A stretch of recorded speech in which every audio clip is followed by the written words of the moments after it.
बहुत धन्यवाद।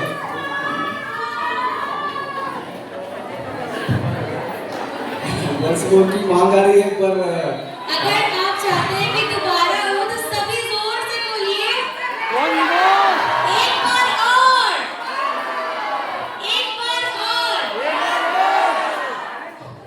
ठीक है। और एक गाना है, इसमें भी आप लोग का इन्वॉल्वमेंट चाहिए। आप लोग इसमें क्या कर सकते हैं, इसमें है हायर हायर हायर है, मतलब Jesus is higher, Jesus higher है। और जब मैं सेकंड बोलूंगा लोअर लोअर, तो आप लोग नीचे होना, ठीक है? हायर हायर में ऊपर ऐसा होना है, ठीक है?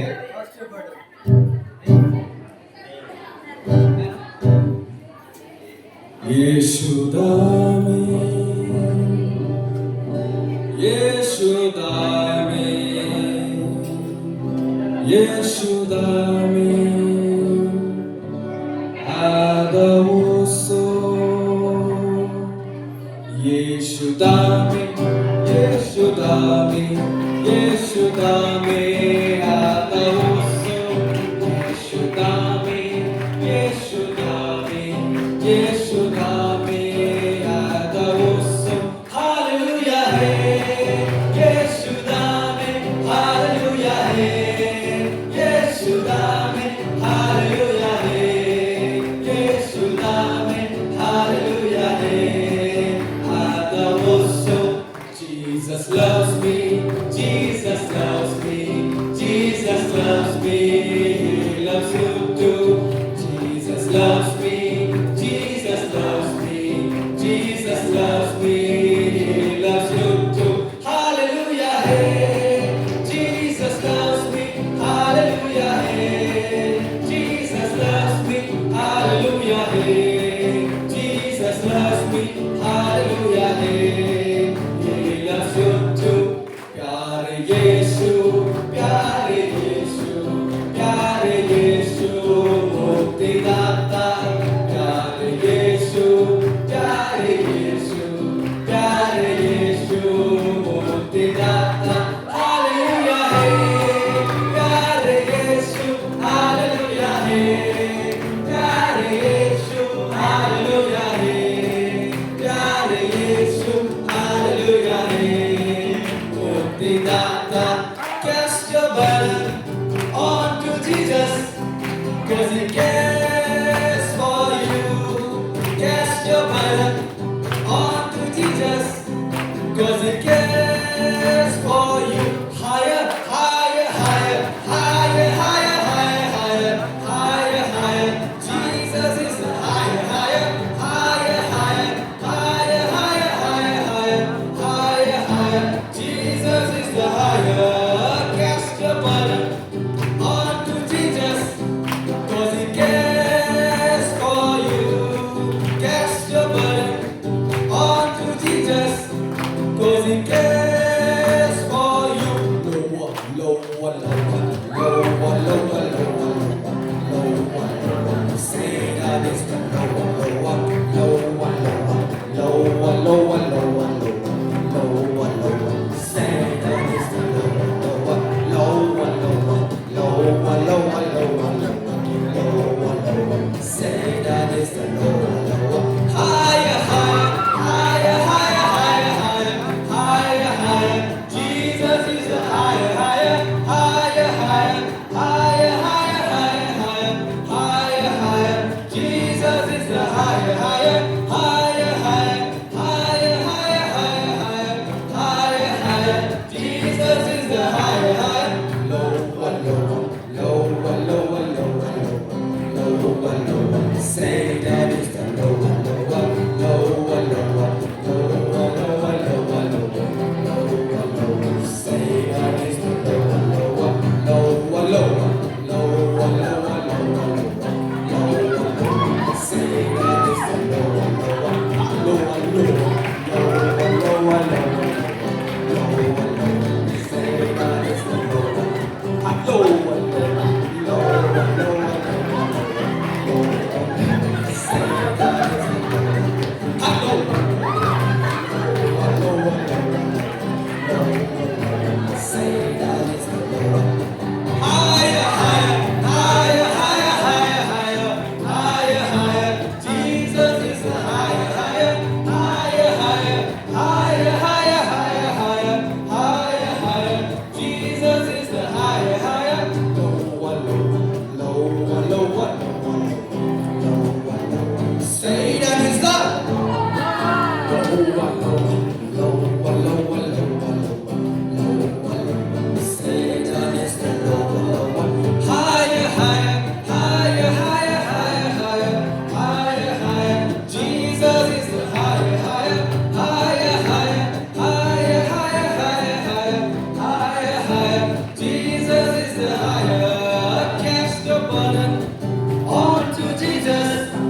और ये गाना है, गाने का नाम है वेदी।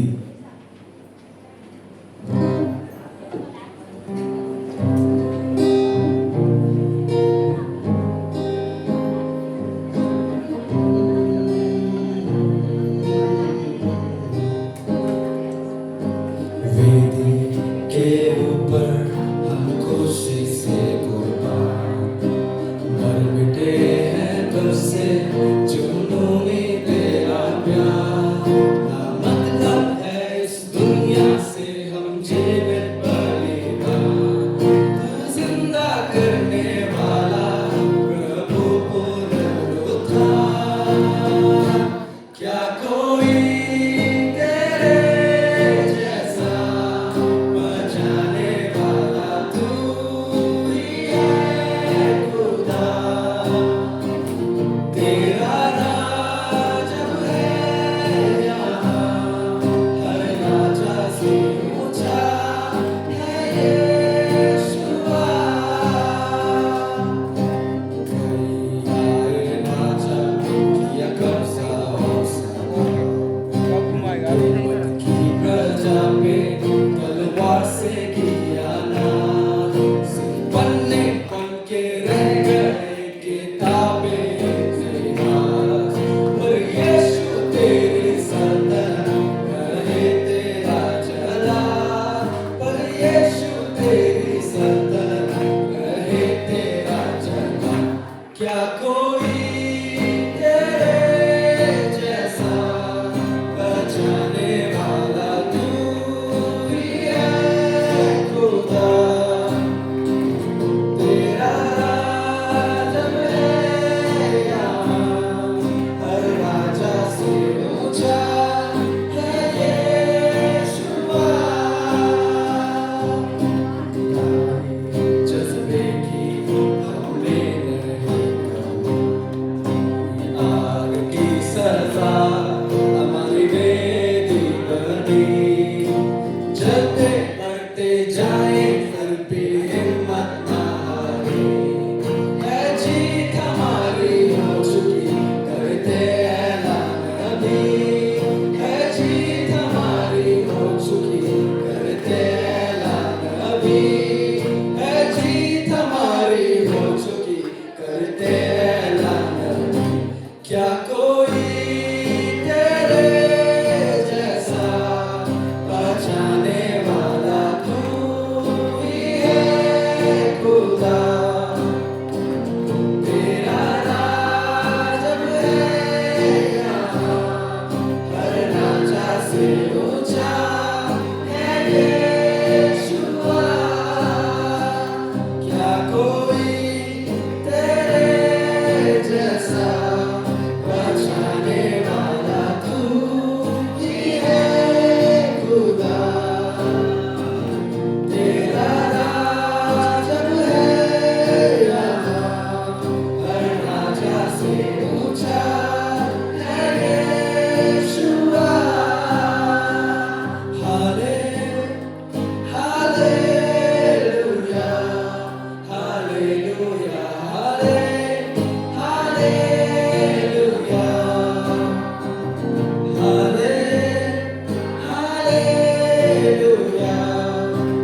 Hallelujah, hallelujah.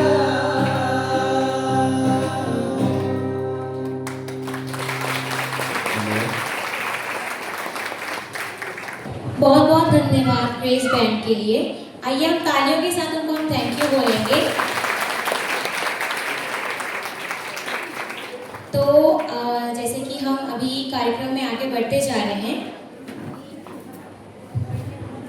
आज के प्रोग्राम को आगे बढ़ाते हुए अभी प्रेयर के लिए हम मिसेस हरिता मेसी को बुलाएंगे मंच पे। आप सभी को जय मसीह की। हम अपने सिर को झुकाएंगे, परमेश्वर के नजदीक आएंगे, प्रार्थना में जाएंगे। धन्यवाद धन्यवाद धन्यवाद सारी आशीषों के देने वाले मेरे खुदा पिता परमेश्वर, आपके पास आते खुदा, आपको लाख लाख धन्यवाद देते ईश्वर। सुंदर समय के लिए पिता परमेश्वर, जो आपने हमारे जीवन में जोड़ा पिता परमेश्वर, सच में आप महान है खुदा।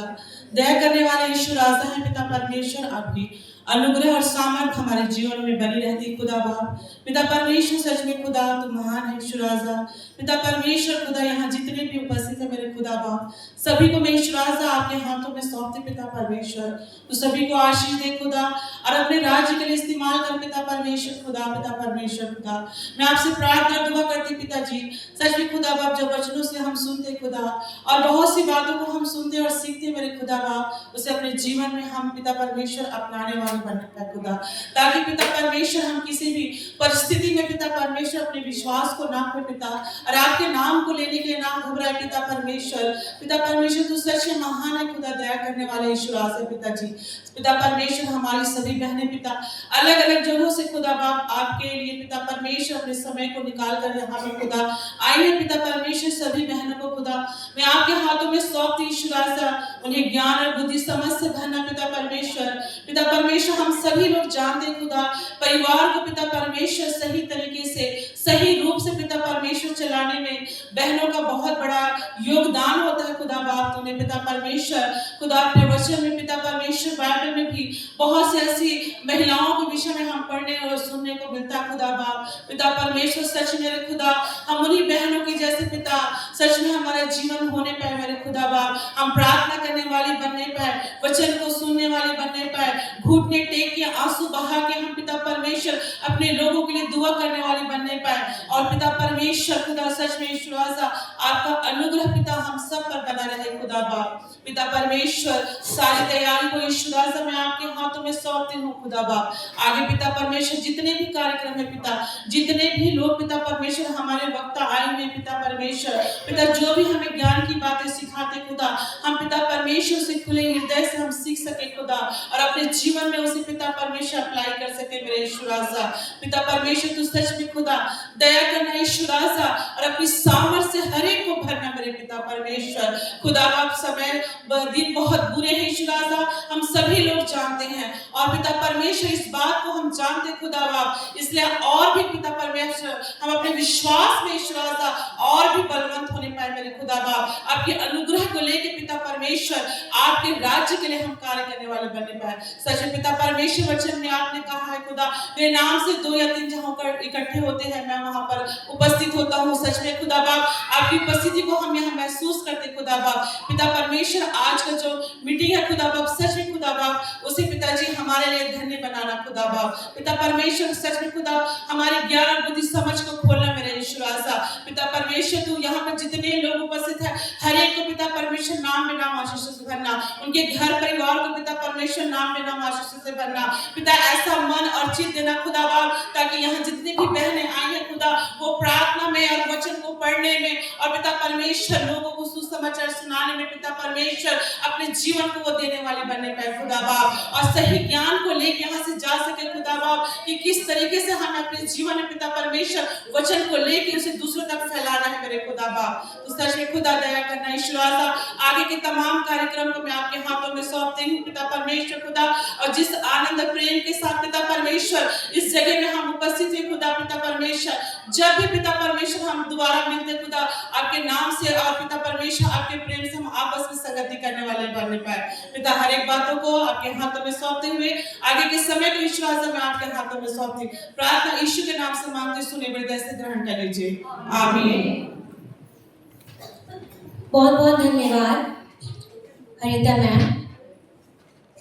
तो हम आशा करते हैं कि आप सभी GCA के साथ बहुत अच्छा समय बिता रहे हैं ना? पहले हमारे पास अभी हमारे बीच में हमारे मुख्य अतिथि हैं, पहले उनको बुलाएंगे। Ma'am, the chief guest of our program is the right reverend Sushma Kumar ji, bishop CNI diocese of Chhattisgarh. Please मंच पे आइए। तालियों के साथ स्वागत करेंगे।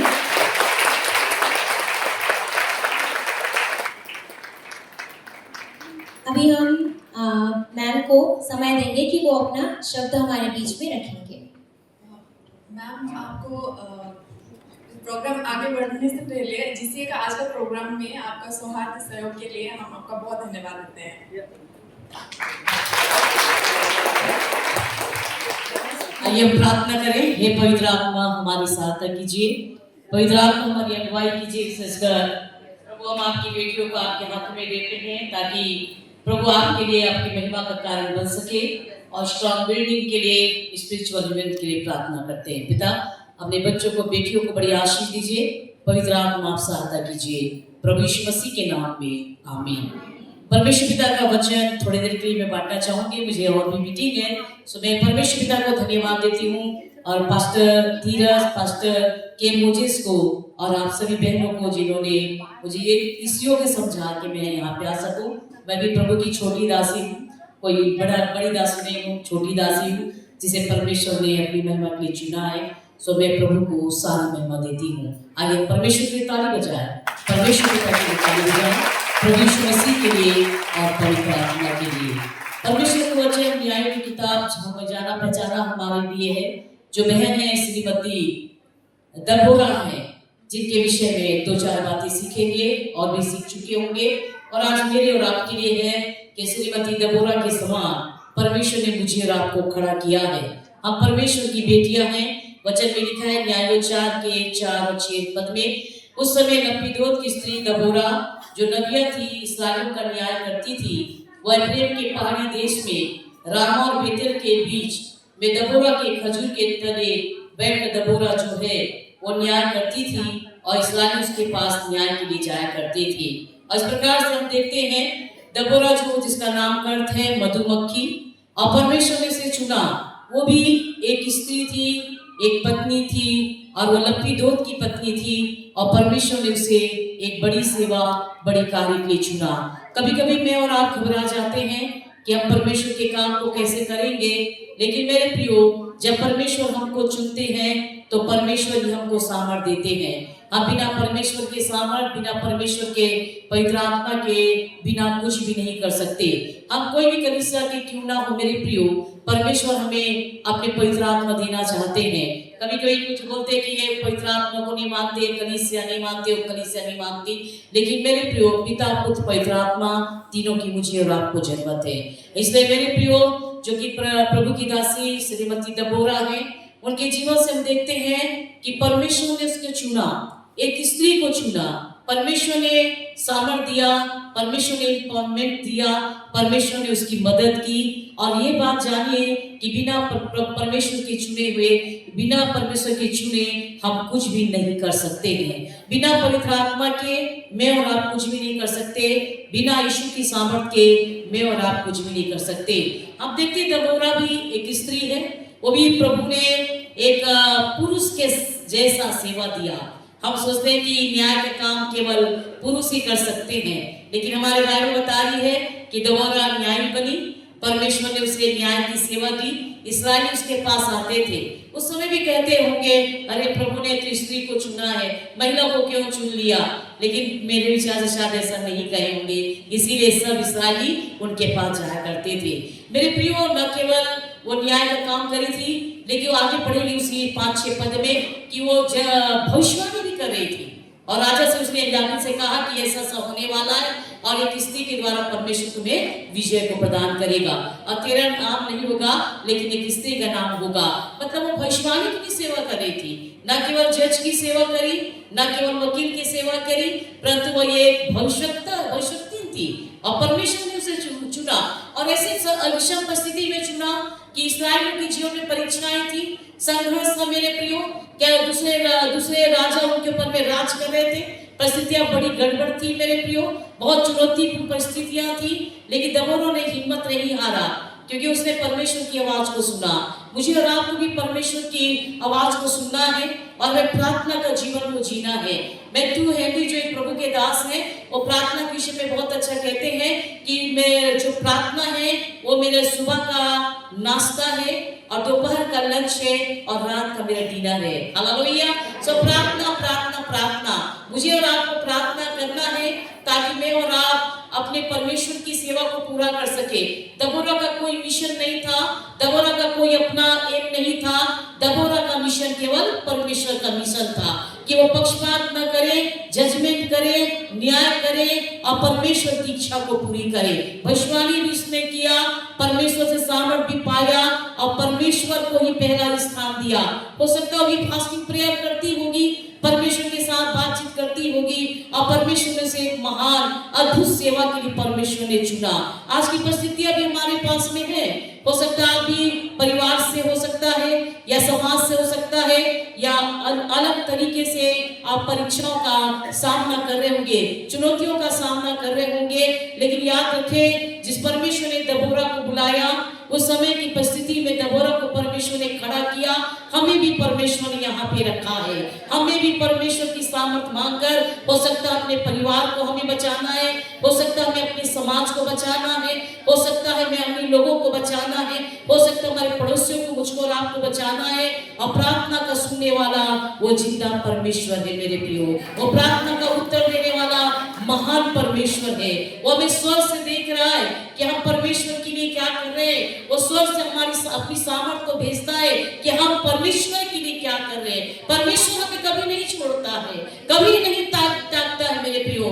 बशर्ते मुझे और आपको दीनता और नम्रता के साथ परमेश्वर में बढ़ते चले जाना है। जो भविष्यवाणी उसने की, वो भविष्यवाणी सच में सच हुआ और परमेश्वर ने एक स्त्री के द्वारा विजय दिलाया। और वो कहता है कि रूबेन की जगह में हमने नए बातों को उठाना है। एक अच्छी बात वो कहती 5 अध्याय के उसके 15 पद में, रूबेन को नदियों के पास, रूबेन की नदियों के पास बड़े बड़े काम मन में ठाने गए। तू चरवाहों का सीटी बजाना सुनने को भेड़सालों के बीच क्यों बैठा रहा। रूबेन की नदियों के पास बड़े बड़े काम सोचे गए हैं। हालेलुया। वहां पे दबोरा फिर एक बार प्रभु की प्रशंसा कर रही है कि रूबेन की नदियों के पास परमेश्वर, जो कि हम जानते हैं याकूब के 12 बेटा में से एक बेटा है, वो जब उसको भी वो जानती थी, मतलब इतिहास को जानने वाली महिला थी, परमेश्वर को जानने वाली महिला थी, परमेश्वर के लोगों को जानने वाली बेटी थी। और वो कहती रूबेन के नदियों के पास में बड़े बड़े काम ठाने गए, निर्णय के काम ठाने गए, नदियों के पास में बड़े बड़े काम सोचे गए हैं। मेरे प्यारे बहनों, हम कभी कभी निराश हो जाते हैं, कभी कभी हम हताश हो जाते हैं, कभी कभी सोचते हैं काम बंद कर दे, लेकिन बंद मत कीजिएगा। परमेश्वर ने लाया है, परमेश्वर से पूरा भी करेगा। हर एक परिस्थिति में परमेश्वर से पूरा करने के लिए आपको चुना है, वो आपकी मदद करेगा। एक नजर स्तर की ओर देखते हैं, उसके भी नाम करते तारा, मतलब परमेश्वर से भी चमकने के लिए बनाया था।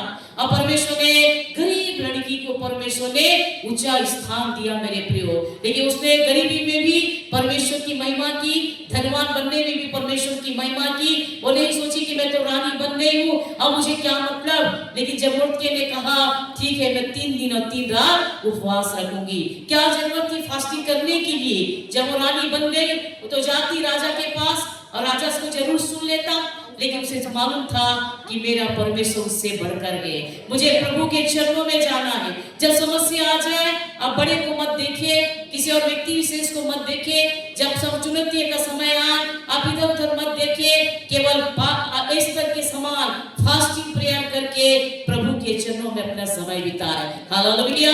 और परमेश्वर सुनने वाला प्रभु है। फास्टिंग प्रेयर आज हम कभी कभी बंद कर देते, लेकिन एस्तर ने किया, बाइबल के लोगों ने किया। हन्ना भी उपवास प्रार्थना करी होगी अपने परिवार के लिए, अपने बेटे के लिए, अपने जीवन के लिए। सो मेरे प्रियो, चुनौतीपूर्ण सेवा है, चुनौतीपूर्ण जीवन है, लेकिन परमेश्वर ने कहा मत्ती 28:20 में, देखो मैं जगत के अंत तक तुम्हारे साथ हूँ। मेरे प्रिय बहनों, परमेश्वर आपको यहाँ पे लाया है कि आप इस बिल्डिंग स्ट्रॉन्ग करें, अपने परिवार की बिल्डिंग को, अपने परिवार को मजबूत करें और स्पिरिचुअल वीमेन बनना है। हम स्पिरिचुअल नहीं बन पाते, थोड़ी देर रहते हैं यहाँ पे, फिर बाहर चले जाएंगे, फिर बुराई करने लग जाते, फिर किसी की नुक्ताचीनी करने लग जाते, किसी को बड़ा बुरा भला कहने लग जाते। मसीह जीवन ऐसा जीवन नहीं है। मसीह जीवन सहने वाला जीवन है, मसीह जीवन करने वाला जीवन है, मसीह जीवन माफ करने वाला जीवन है, मसीह जीवन साथ में चलने वाला जीवन है, मसीह जीवन परमेश्वर के राज के लिए काम करने वाला होता है। इसलिए मेरे प्रिय एस्तर को देखे कि उसने अपने सेवा काल में परमेश्वर की इच्छा को पूरी किया। दबोरा ने भी अपनी इच्छा नहीं, परमेश्वर की इच्छा को पूरी किया। इन दोनों ने अपने समय में परमेश्वर के मिशन को पूरा किया। दबोरा ने सब कुछ छोड़ दिया। क्या उसके पास में काम नहीं होगा? वो भी तो वाइफ थी, पर अपने परिवार की बेटी थी, बहू थी, माँ थी। उसने परमेश्वर के काम के लिए कभी बहाना नहीं बनाया। आज हम बहुत बहाना बनाते हैं। मेरे प्रियो, में जब मैं तिरदा में थी तो भी मैं कहती थी, जब प्रभु आपको पद दे, उस पद का इनकार मत कीजिएगा। जब छोटा पद हो चाहे बड़ा पद हो, हम अपनी ओर से नहीं पाते हैं, परमेश्वर की ओर से हमें देते हैं। चाहे वो छोटा सहकर्मी का हो चाहे बड़ा पोस्ट हो, मेरे प्रियो, परमेश्वर के पोस्ट का आदर कीजिए। परमेश्वर एस्तर रानी को यूं ही नहीं ले गया, गरीब घर से उठा के परमेश्वर ले जाके खड़ा किया। वो भी चाहती तो कहती, अरे मैं रानी नहीं बन सकती हूँ, मैं तो गरीब घर की हूँ, मेरे पास ये है वो प्रॉब्लम। तबोरा भी प्रॉब्लम अपना रख सकती थी, मूसा के समान बहाने कर सकती थी, लेकिन उसने परमेश्वर की सेवा को उसने प्रथम स्थान दिया। आप सभी से भी निवेदन है, जिस बीच कलीसिया से आप आए हैं, परमेश्वर जब एम्पावरमेंट के लिए, जब आपको कलीसिया को बचाने के लिए, जब आपके समाज को बचाने के लिए आपको खड़ा करना चाहता है, तो परमेश्वर का हाथ को थाम लीजिए। परमेश्वर की सेवा के लिए यस बोलिए, नो नहीं। परमेश्वर नो नहीं सुनना चाहता।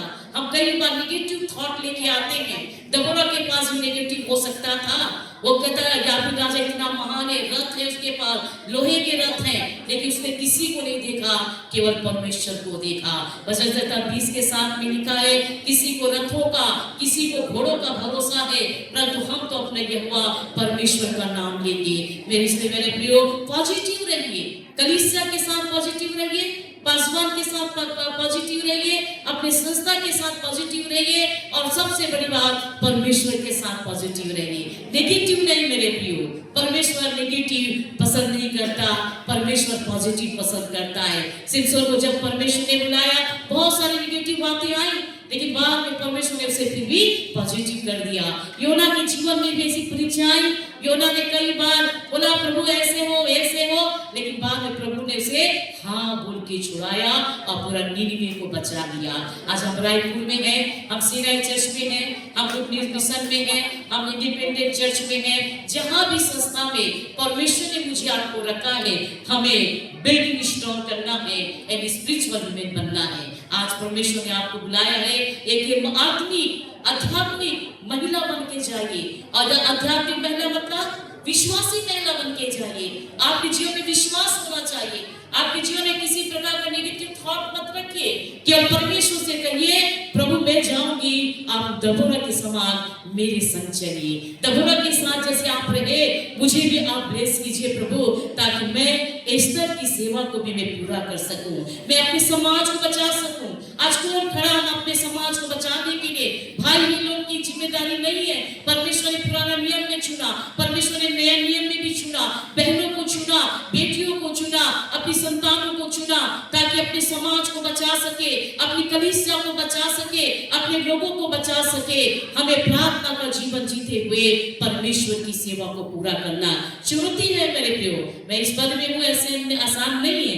अभी भी हम बड़े संघर्ष से गुजर रहे हैं, लेकिन परमेश्वर के सामने में जाके हम उनको भी क्षमा करते हैं जो हमारी छोटी छोटी बातों को लिखते हैं। हम उनके लिए भी प्रार्थना करते हैं, प्रभु से दो उनके लिए प्रार्थना करते हैं जो हमारे बारे में झूठी बोलते हैं या हमें हमारे लिए बहुत सारे गलत कार्यों को हमारे करते हैं। उनके लिए दो प्रार्थना परमेश्वर ने मुझे सिखाया, प्रभु उन्हें ब्लेस कीजिए और उनकी आत्मा को बचा दीजिए। आप भी प्रार्थना कीजिए, जो हमारे दुश्मन हैं, जो हमें सता रहे हैं, उनके लिए प्रार्थना कीजिए, प्रभु की आत्मा को बचा लीजिए और प्रभु को ब्लेस कीजिए। हमें किसी के हानि के लिए प्रार्थना करने परमेश्वर ने बुलाया है।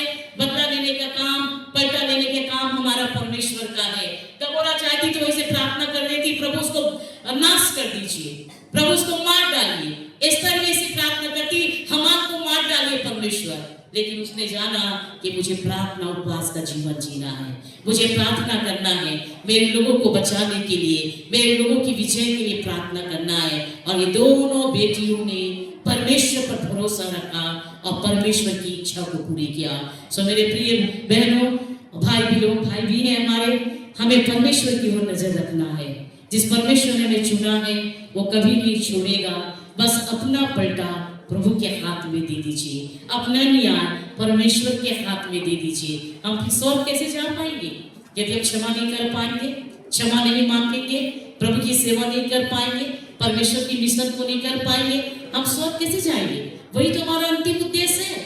हमारा लास्ट पर्पस तो वही है कि हम स्वर्ग में बिल्डिंग में रहें। इस संसार की बिल्डिंग कुछ दिनों कुछ पलों के लिए है, हमें स्वर्गीय बिल्डिंग में रहने के लिए यीशु के लहू से धुलना है। एक ही मार्ग है, इसकी सत्य, एक ही जीवन है, वो यीशु मसीह है, जो यूहन्ना 14:6 में कहते हैं। यीशु ने कहा, मार्ग सत्य जीवन नहीं हूँ, बिना मेरे द्वारा कोई पिता के पास नहीं पहुंच सकता। इसलिए मेरे प्रिय बहनों, ना परमेश्वर की आप बेटियां हैं, यीशु मसीह को अपने दिल में जब ग्रहण करेंगे, पवित्र आत्मा जब मिलेगा, आप क्षमा करने वाले बन जाएंगे। जब पवित्र आत्मा मिलेगा, प्रभु के लिए जीने वाले बन जाएंगे। जब पवित्र आत्मा मिलेगा, प्रभु की कार्य करने वाले बन जाएंगे। जब पवित्र आत्मा आपके जीवन में होगा, आप हाँ बोलेंगे प्रभु को, हर समय हाँ बोलेंगे और प्रभु की कार्य को कर सकेंगे। सो मैं ज्यादा समय नहीं लेते हुए मैं परमेश्वर को धन्यवाद देते 2 शब्द कहना चाहूंगी। खुदा ने बनाया हमें एस्तर और दबोरा, खुदा ने बनाया हमें एस्तर दबोरा, लाएगा वो नया सवेरा, दूर करेगा घोर अंधेरा, सर्वत्र चमके बन के सितारा। सो परमेश्वर आप सभी को बड़ी आशीष प्रदान करे, हमारे लिए भी दुआ करें, हमारे आशीष की भी दुआ करें कि हम सब यूनिटी में एक तन मिलकर हम प्रभु की सेवा करें, हम परमेश्वर के राज को पूरा करें। मैं नहीं मानती ये डिनोमिनेशन, मैं ये मानती कि हम सब प्रभु के लिए एक है। जहाँ भी ये जिस जगह में है, हमें प्रभु ने जो सेवा रखा है, हम अपने अपनी जगह में उस कार्य को, सेवा को पूरा करें, क्योंकि वो जल्द आने वाला यीशु मसीह है, मुझको और आपको ले जाने के लिए आने वाला है। बिल्डिंग को नहीं ले जाएगा, मुझे और आपको लेके जाएगा। इसलिए दबोरा के समान जिस जगह में है, अपने परमेश्वर की मिशन को पूरा कीजिए। इस तरह के समान जिस जगह में आप हैं, वो जगह में अपने समाज को बचा लीजिए, अपने लोगों को बचा लीजिए, और प्रभु आप सभी को बड़ी आशीष दे। मैं फिर से पास्टर धीरज, पास्टर की मुजेश को और जो भी लीडिंग कर रहे हैं, हमारे जवान बेटियों को और आप सभी को धन्यवाद देती हूँ। पास्टर लोगों को भी, आप सब के लिए कि आपने हमें बुलाया। प्रभु आप सभी को बड़ी आशीष प्रदान करें। हमारे कंटिन्यू प्रार्थना करें, हमें आपकी प्रार्थना की जरूरत है। आइए हम दुआ करें। हालेलुया, हालेलुया, धन्यवाद, धन्यवाद, धन्यवाद पिताजी। हम यीशु मसीह के नाम में आपके पवित्र चरणों में आते हैं पिताजी। इस समय के लिए आपको धन्यवाद देते हैं। हमें एक आत्मिक महिला बनाइए, हमें एक आत्मिक जीवन को दीजिए, ताकि हम अपने परिवार को आपकी महिमा के लिए खड़ा कर सके। जितने भी बहनें आएंगे प्रभु, सबको आशीष दीजिए। जितनी भी बेटियां हैं, उनको भी आशीष दीजिए। जितने पासवान हैं, उनको भी आशीष दीजिए। जितने रिसोर्स पर्सन हैं, उनको भी ब्लेस कीजिए परमेश्वर पिता। हर बात में आप बढ़े और हम घटे, आपका नाम ऊंचा होने पाए। हम सारे डिनोमिनेशन के लिए ब्लेसिंग को चाहते हैं। परमेश्वर आपका राज आवे, प्रभु यीशु के नाम में, आमीन। Thank you Jesus.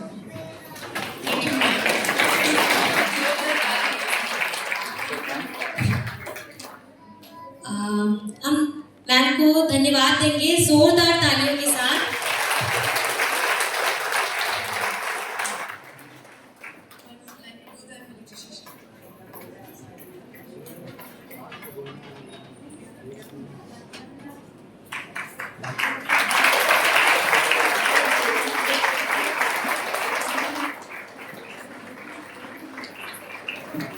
This is certificate of appreciation. The certificate is proudly presented to Bishop the Right Reverend Sushma Kumar for sharing their valuable knowledge as guest speaker in the Christian Women's Empowerment Workshop. Thank you so much, ma'am.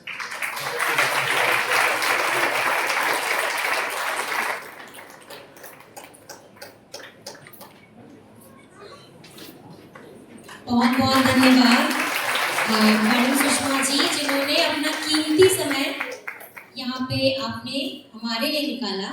जोरदार पर और हम तालियों के साथ ma'am को धन्यवाद बोलेंगे। तो अभी हमारे बीच में पुष्पा मैसी मैम हैं, डॉक्टर पुष्पा मैसी मैम, जो कि हमारे बीच में बच्चों की शिक्षा के ऊपर अपने शब्द कहेंगे, और मैं अभी उनको स्टेज पे आमंत्रित करने जा रही हूँ। कृपया आप सभी तालियों के साथ मैम का स्वागत करेंगे।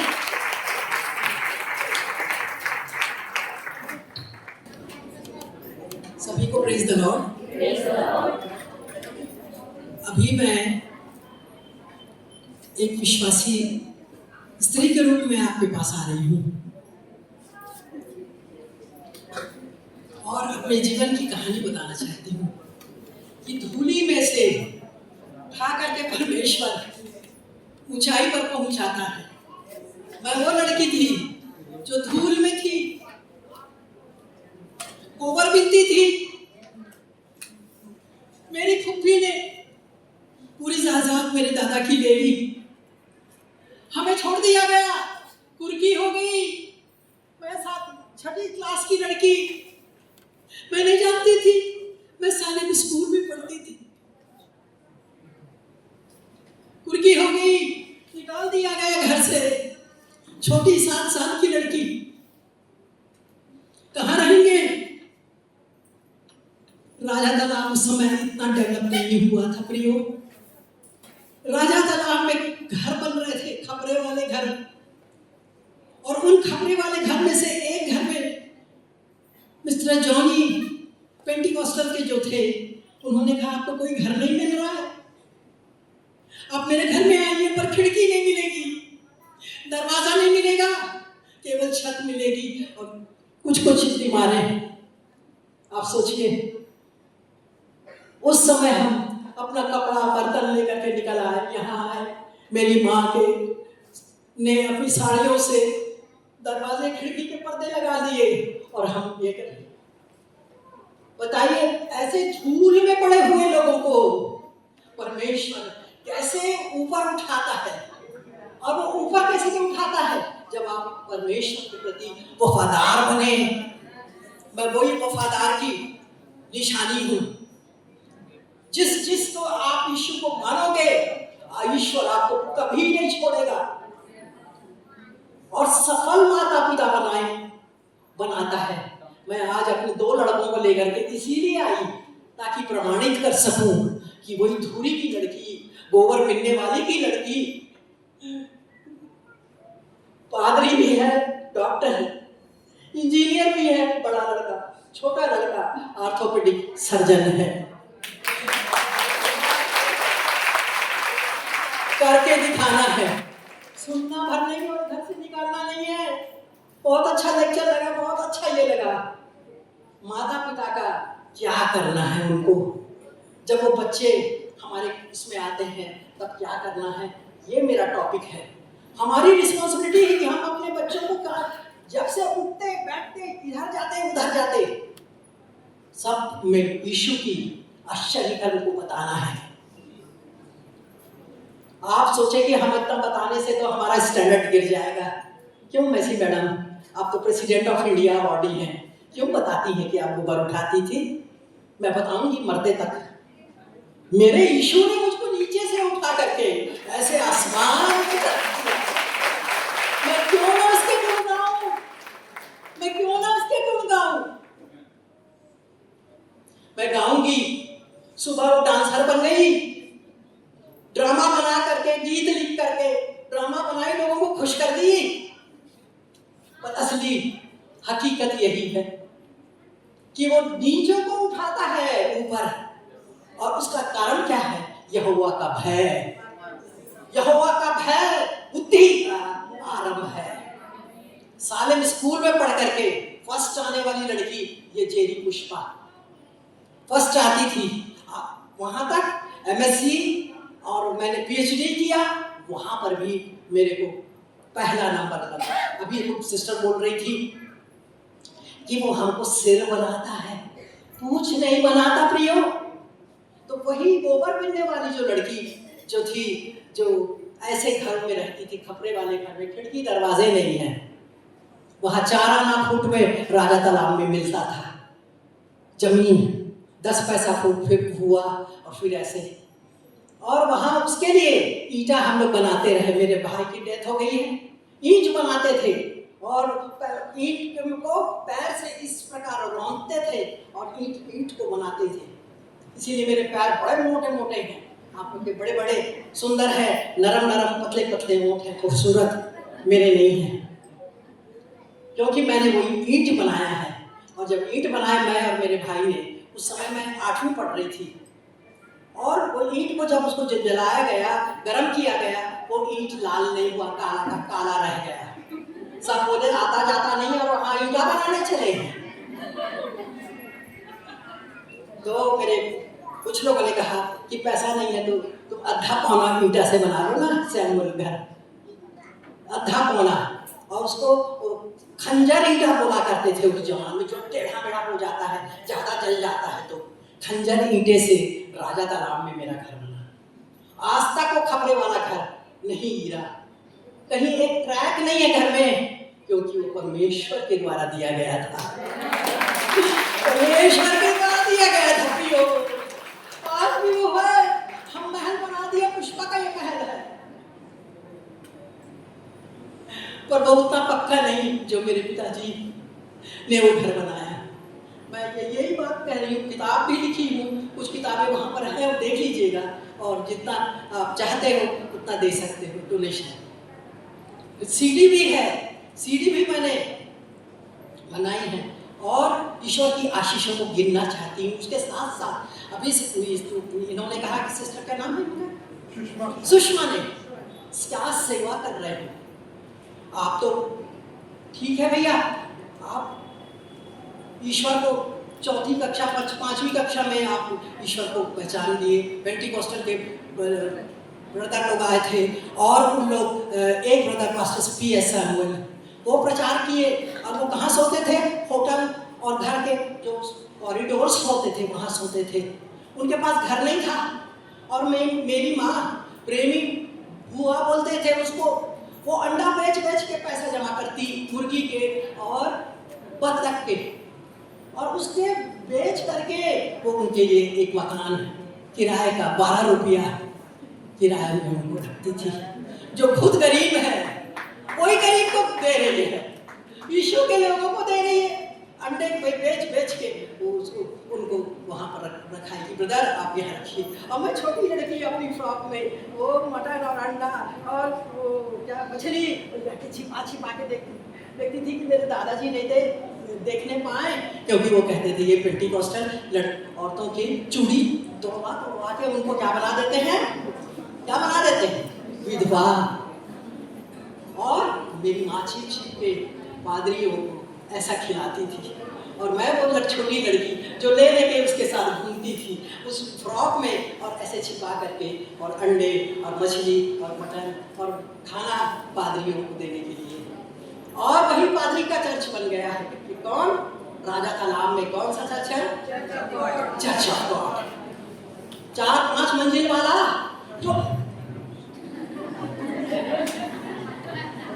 जो अंडा बेच के जो पैसा आया उससे बना उसकी पहली शादी हुई उस पेंटिकॉस्टल चर्च की, वो जेरी पुष्पा की शादी, और वो भी कैसी गोल्ड मेडलिस्ट।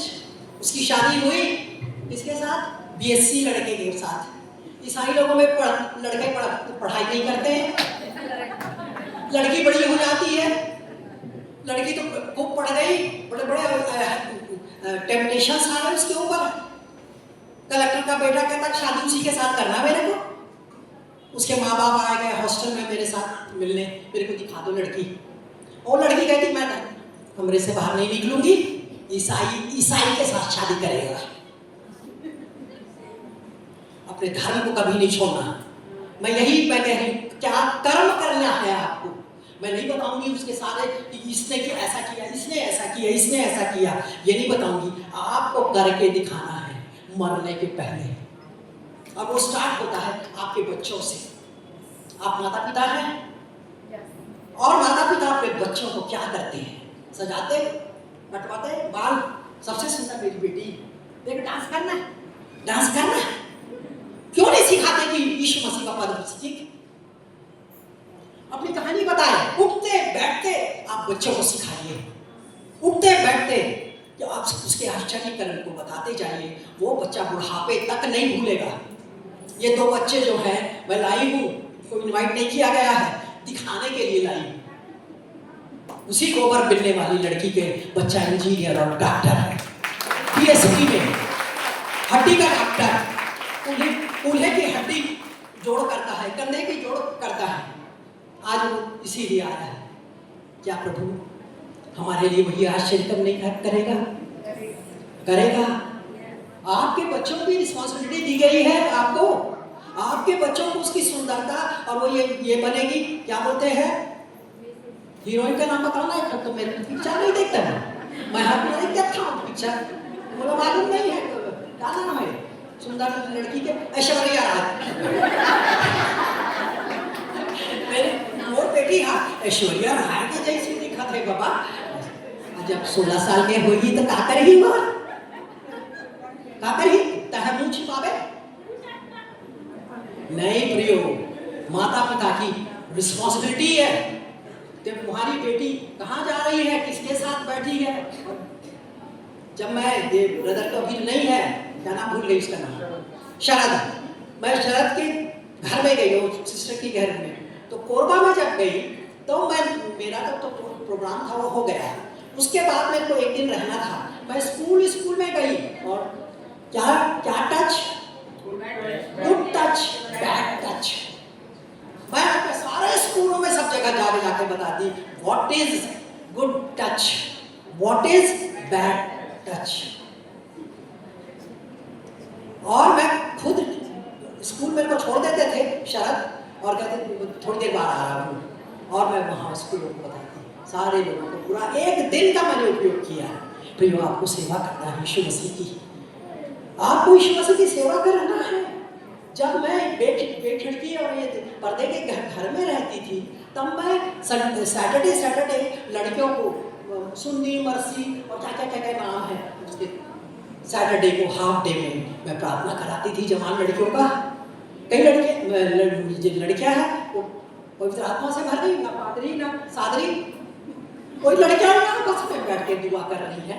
और परमेश्वर तो इतना महान है, इतना अनुग्रहकारी है, इतना करुणामय है कि वो सबकी चिंता करता है, ऊपर से देखते रहता है कि मेरे बेटे क्या कर रहे हैं। हम सोच रहे हैं हमको नहीं देखते, तोला तो देखा थे भगवान क्या करत हंसता है, क्या करत हंसता है, तोला तो भगवान नहीं देखा थे, प्यार मोहब्बत चला थे नहीं प्रियो। आपको जब मैं अपनी बात की अपने उसकी बात कर रही हूँ, तो जब मैं बड़ी वहीं पर थी और जब मैं सिर में ये करके मिट्टी लाती थी उसके लिए नेव बनाने के लिए, ये करने के लिए। और उसके बाद क्या हुआ, जब मैं 5वीं में गई, नहीं 9वीं में गई तो मेरे को स्कॉलरशिप मिल गया। मैं बहुत टॉपर थी प्रियो, अभी टोकरी हूँ तो भी देखो कैसी स्मार्ट हूँ।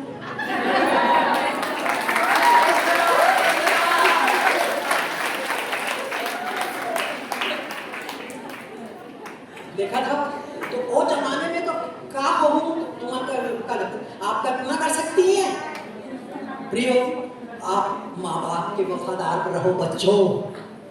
आपकी माँ ने बताया नहीं कि गरीब थी, अब देखो कितना अच्छा हो गया।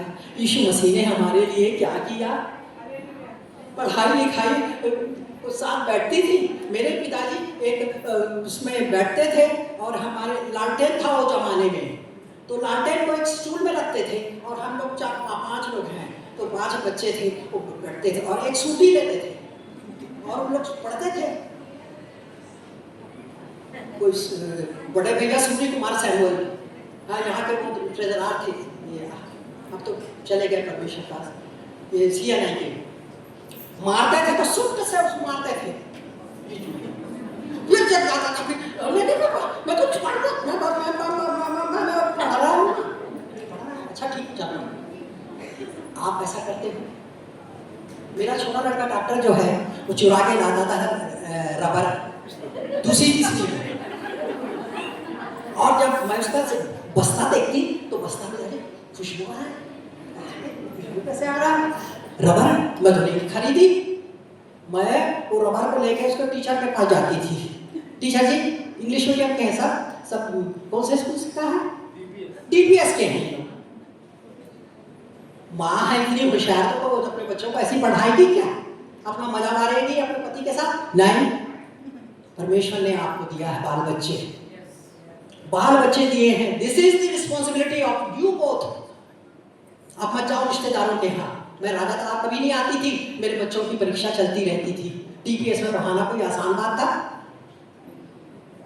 आज ये जो टॉपिक है वो सब मिक्सचर है, आपको करना है कर्म बाइबल के अनुसार क्या आप कर रहे हो? नहीं कर रहे हो तो बस यू आर एंजॉयिंग योरसेल्फ। जब बच्चे बड़े हो जाएंगे, जब आपे से बाहर चले जाएंगे, तब आप क्या करोगे? इसलिए ये मीटिंग जो यहाँ पर लगाई गई है कि ये बच्चों के लिए भी है और पेरेंट के लिए। बच्चों के मन में रहना चाहिए कि मेरी माँ गरीब है, मेरे पिताजी गरीब है, मैं कैसे फीस हम देंगे, हम कैसे क्या करेंगे। ऐसा करते करते मैं स्कूलिंग मेरा होता रहा और मेरे को स्कॉलरशिप मिल गई 20 रुपया हर महीने। तो इस प्रकार 10 महीने मिलता था स्कॉलरशिप मुझको। टैलेंटेड स्टूडेंट करके ऑफ द ईयर, तो हर साल ये सालिम स्कूल में मिलता था। मेरी बड़ी दीदी, उसको फिट्स आते थे, वो बेचारी परीक्षा के समय बीमार हो जाती थी, कभी कभी फेल हो जाती थी, तो मेरे पिताजी लड़ने जाते थे वहाँ पर मिस लॉरेंस से। मोर बेटी ला फेल करते हंसता है लड़ाई करती है। और जब मैं पढ़ने लगी तो स्कॉलरशिप के लिए मेरे पापा को बुलाया जाता, तब कहते क्यों सैमुअल, पहले तो तू लड़ने आता था, अभी छोटी बेटी का क्या कर रहा है, स्कॉलरशिप लेकर के आ रहा है। ये छोटी गोबर पीने वाली लड़की प्रभु की लड़की है, यहोवा का भय बुद्धि का आरंभ है। वो तो एक बार पढ़ लेती किताब रट जाता था उसको। स्कूल की मॉनिटर थी, प्रेयर कराने वाली सालिम स्कूल की, सालिम स्कूल में हाई स्कूल तक मैंने लिया। आप सोचिए किस प्रकार मैं आगे बढ़ती गई स्कॉलरशिप से। और जब प्रार्थना हो रही थी एक कन्वेंशन में, तो मेरी बड़ी दीदी को, वो सुंदर थी, मैं करिया थी, ये हाथ था, तो मैं बहुत स्मार्ट थी। मेरे को इवन अपने कालेपन का, बदसूरतपन का मेरे को कोई आभास नहीं, मेरे पास है योग्यता। यीशु मसीह ने मुझे दिया, दान में ढेर सारी गुण दिया, सबको दिया, आप सबों को दिया। कोई नहीं कह सकता कि हमारे पास कोई गुण नहीं है। You are not using your talent. आप अपने टैलेंट को यूज नहीं कर रहे हैं, अपने बच्चों के लिए यूज कीजिए, प्रयोग, आप आगे बढ़िए। और कैसे करके फिर मैं मैट्रिक पास हो गई, फिर यहाँ पर कॉलेज बीएससी, यहाँ पर डिग्री कॉलेज रायपुर में गई, वहाँ पर टॉपर बनी मैं, वहाँ पर भी मेरे को 3 साल स्कॉलरशिप मिला। और जो नंगे पैर जाती थी स्कूल है पैदल, अब वो क्या कर रही, साइकिल में जा रही है। एटलस साइकिल खरीदी गई।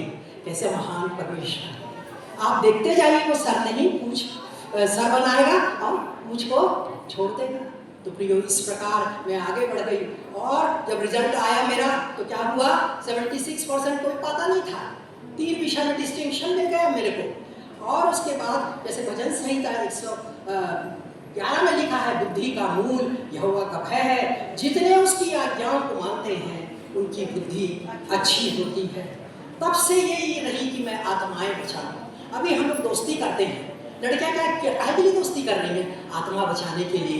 और इतनी लड़कियां बची उन दिनों में। और उसके बाद जब मैं बीएससी थी, तो उस पूरे दानी का कॉलेज था, उसका नाम याद भूल नहीं, हाँ, तो उसमें फर्स्ट टाइम है। और उसके बाद सब कोई बोले, अरे प्रेमी हुआ, तेरी लड़की को अब वहाँ पढ़ाना है एमएससी वहाँ पर।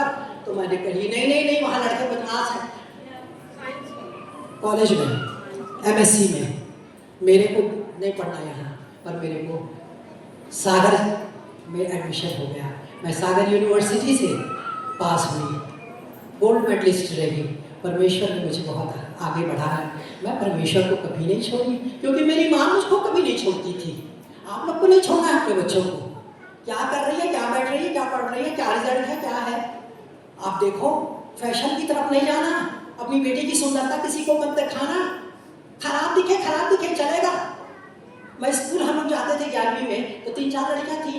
तो यहाँ छत्तीसगढ़ कॉलेज था उस जमाने में, तो लड़के लोग कुछ बोलते, मैं तो वो लड़कियां तो शर्मा जाती थी है। और मेरे को आता था गुस्सा, क्या कर रहा, तेरे को थोड़ी बोलना, तेरे को बोलना है। मैंने कहा टूरी बोलना, डाटा था, तोला थोड़ी डाटा था, फेंक निकाल के आते हैं और देख रहे मारे ऐसा हुआ। मैं पलट दी बात को, ये तो लड़का मेरे को मार देता। इसको बोलते नहीं, ये लड़की शक्ल न सूरत, उसको कौन छेड़ेगा? सुंदर सुंदर लड़कियों को छेड़ेंगे। ऐसी जिंदगी है कि आप जा रहे हो और दूसरों को भी सिखा रहे हो, दूसरों को भी सिखा रहे हो। शोभा तो झूठी और सुंदरता व्यर्थ है, परंतु जो स्त्री यहोवा का भय मानेगी उसकी प्रशंसा की जाएगी।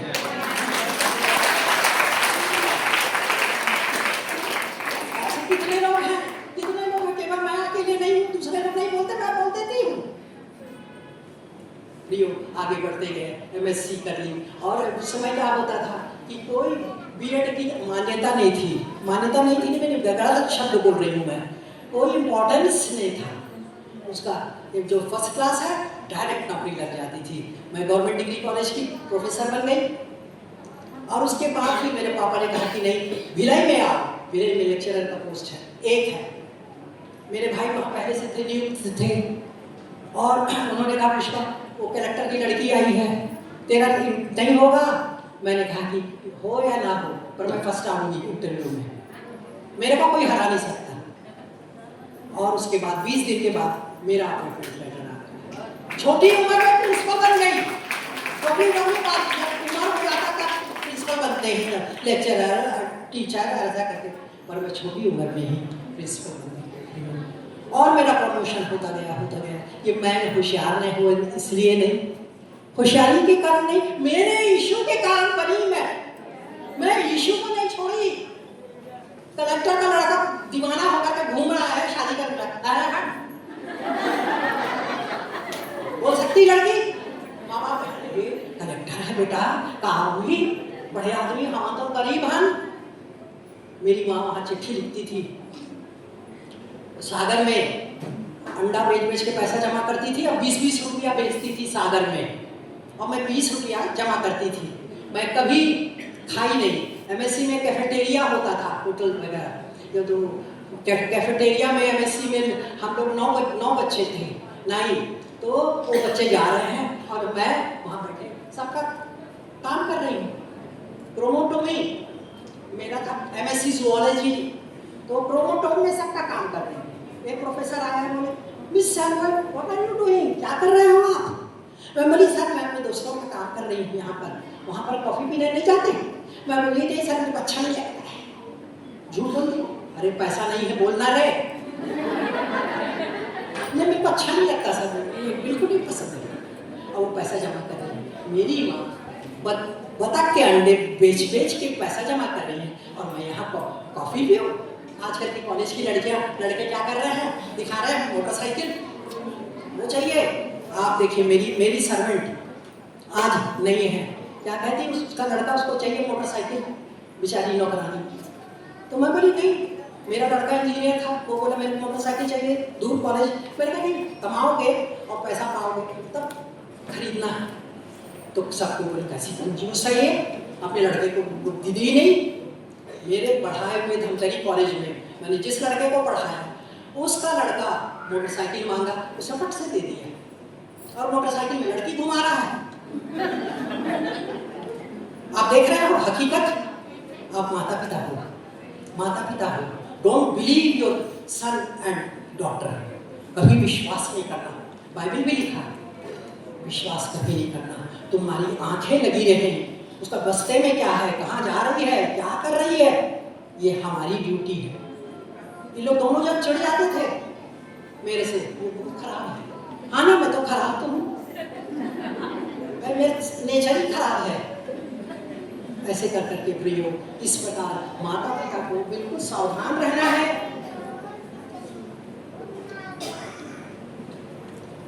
तो इस आप देख रहे हैं कि आज बच्चों का आदर सम्मान कम हो रहा है, पढ़ाई नहीं हो रही है, या तो फेल हो रहे हैं, 3rd डिवीजन आते हैं। एक बार अपॉइंटमेंट के लिए मेरे पास आए कोई ईसाई परिवार, और 3rd डिवीजन, 4 विषय में MA।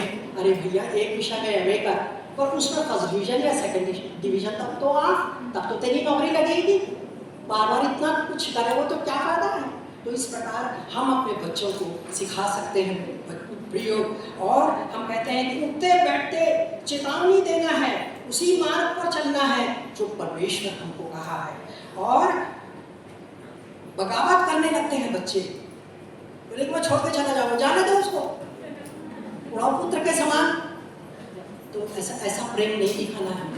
और परमेश्वर ने क्या कहा कि जो अपने मुझसे ज़्यादा अपने बाल बच्चों को प्रेम करता है वो मेरा क्या है, क्या है, क्या है? वो सुन जोर से नहीं बोलो, मेरे योग्य नहीं, मेरे योग्य नहीं। अपने बच्चों को प्यार करो और एक परमेश्वर की जो सीमा है, जो आज्ञाएं हैं, उन आज्ञाओं को पालते हुए आपको आगे बढ़ना है। अब मैं इतने ऊंचे पर पहुंची भी हो, शायद बता रहा होगा कि उस पिक्चर में। अच्छा हाँ, यहाँ पर देखिए कैसी, यहाँ पर कौन है ये?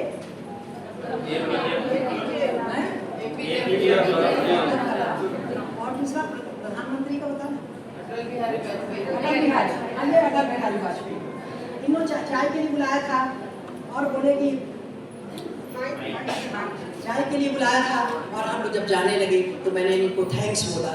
और फिर वो कहते हैं मेरे को थैंक्स क्यों बोल रहे, इतने लोग आए थे 35 लोग और अभी हमको थैंक्स बोल रहे हैं। मैंने कहा बेटा सर, जो हमारे बाइबल में लिखा है कि 10 कोढ़ी थे, चंगे हो गए, पर एक कोढ़ी वापस आकर के धन्यवाद दे रहा है, मैं वही कोढ़ी हूँ। इतना खुश हो गए अटल बिहारी। बस मेरे पास तो इतना ज़्यादा है कि मैं बता नहीं सकती। माँ बाप के कर्तव्य क्या है, माँ बाप अपने बच्चों का जिंदगी बनाते हैं। प्रियो, हमारे अखबार में आता है ईसाई का नाम, तो बहुत बुरा लगता है। मैं बता रही हूँ, ईसाई बोली हूँ तब मैं एक और उदाहरण दे रही हूँ। मैं यहाँ पर बीएड के एक्सटर्नल बन के आती थी प्रैक्टिकल में, रायपुर में आई यूनिवर्सिटी में और किसी कॉलेज में गई एक्सटर्नल बन करके। तो वहाँ पर जो भी आता, जॉन, डेविड और क्या क्या सब ईसाई बच्चों के नाम के सरनेम, उसको देख ली और नंबर 80 आउट ऑफ 100। तो इंटरनल बोलती मैडम मुझे बेकार लड़की बीएड की सबसे रद्दी है। मैंने कहा मैडम मैं एक्सटर्नल हूँ ना, जो आज ही इसने किया है उसका नंबर मुझे देना है।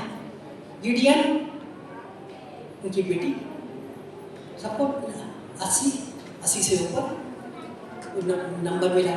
और फिर अब मैं तो दे के आ गई, क्योंकि मेरे को सेवा करना है, अपने लोगों की सेवा करना है। एडमिशन के लिए मेरे लोग, रिकमेंडेशन हो रहा है सप्लीमेंट्री में पास कराने का, अपने लोग। आपको भी करना है, आपको भी करना है अपने लोगों के लिए। ये है आपका कर्तव्य। आप बचे हैं, दूसरों को बचाइए। आपको परमेश्वर ने इतना ऊंचा उठाया, उनको उठाने के लिए पंदोली दे दो।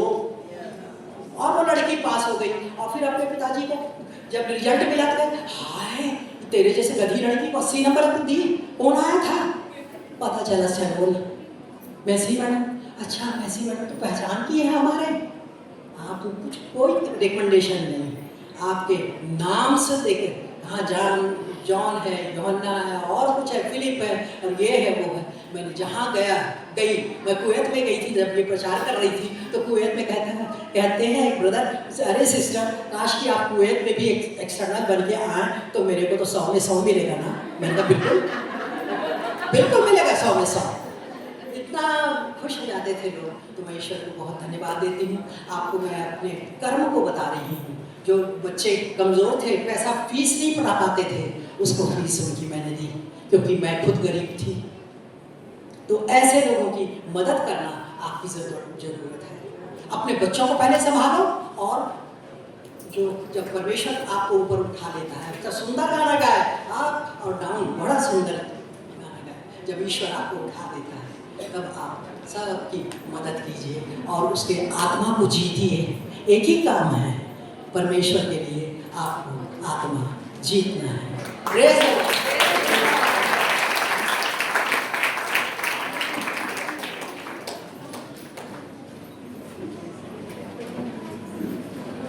Thank you ma'am, thank you so much. शिक्षा के माध्यम से महिलाओं और बच्चों को सशक्त बनाने के लिए आपको शिक्षा का अनुदान के लिए हम आपको सर्टिफिकेट ऑफ अप्रिशिएशन कराएंगे। Certification of appreciation, this certificate is proudly presented to Dr. Pushpa Masi for sharing her valuable knowledge of guest speaker in the Christian Women's Empowerment Workshop. जोरदार तालियों के साथ धन्यवादित करेंगे। हम बहुत खुश हैं कि हमारे साथ बहुत अनुभवी गेस्ट्स आए हैं जो हमको बहुत नॉलेज देते हैं, जो हमारे आम जिंदगी में बहुत मददगार होगा। हम आशा करते हैं कि आप सबको बहुत हेल्पफुल लगा है और आप हमारे स्पीकर लोगों से भी मिलकर बहुत खुश हैं। तो हम अभी आखिरी गेस्ट से मिलने वाले हैं। मैं उनको मंच पे आने का निवेदन करती हूँ। वो है डॉक्टर अलका किरण सुना। 30 सालों से भी ज़्यादा का अनुभव रखते हैं मैटरनल एंड चाइल्ड हेल्थ का। प्लीज उनको जोरदार तालियों के साथ मंच पे स्वागत करते हैं। Shalom everyone, praise the Lord. मैं सोच रही थी कि लंच के बाद मेरा सेशन है तो आप सब थोड़ी मौका मिलेगा कि आप सो जाएंगे, तो थैंक यू मैडम, आपने सबको जगा रखा है। आप सब जगे हो? क्योंकि मैडम का जब मैं बात सुन रही थी तो हम पीछे भी सुन रहे थे कि मैडम बस बोलते रहे और सुनते रहे। तो थैंक यू मैडम, आपने जो पेरेंटिंग के लिए, मदरहुड पेरेंटिंग के लिए जो बताया, और आपने उससे बढ़कर जो आपने जिया है, जो प्रैक्टिकल लाइफ उसको शेयर किया, सो वो बहुत एनकरेजिंग था।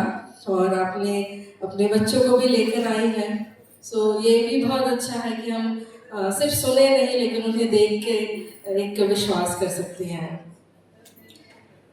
मैं आपके सामने एक वचन पढ़ के आज का जो मेरा जो बोलना आपसे शेयर करना है वो शुरू करूँगी।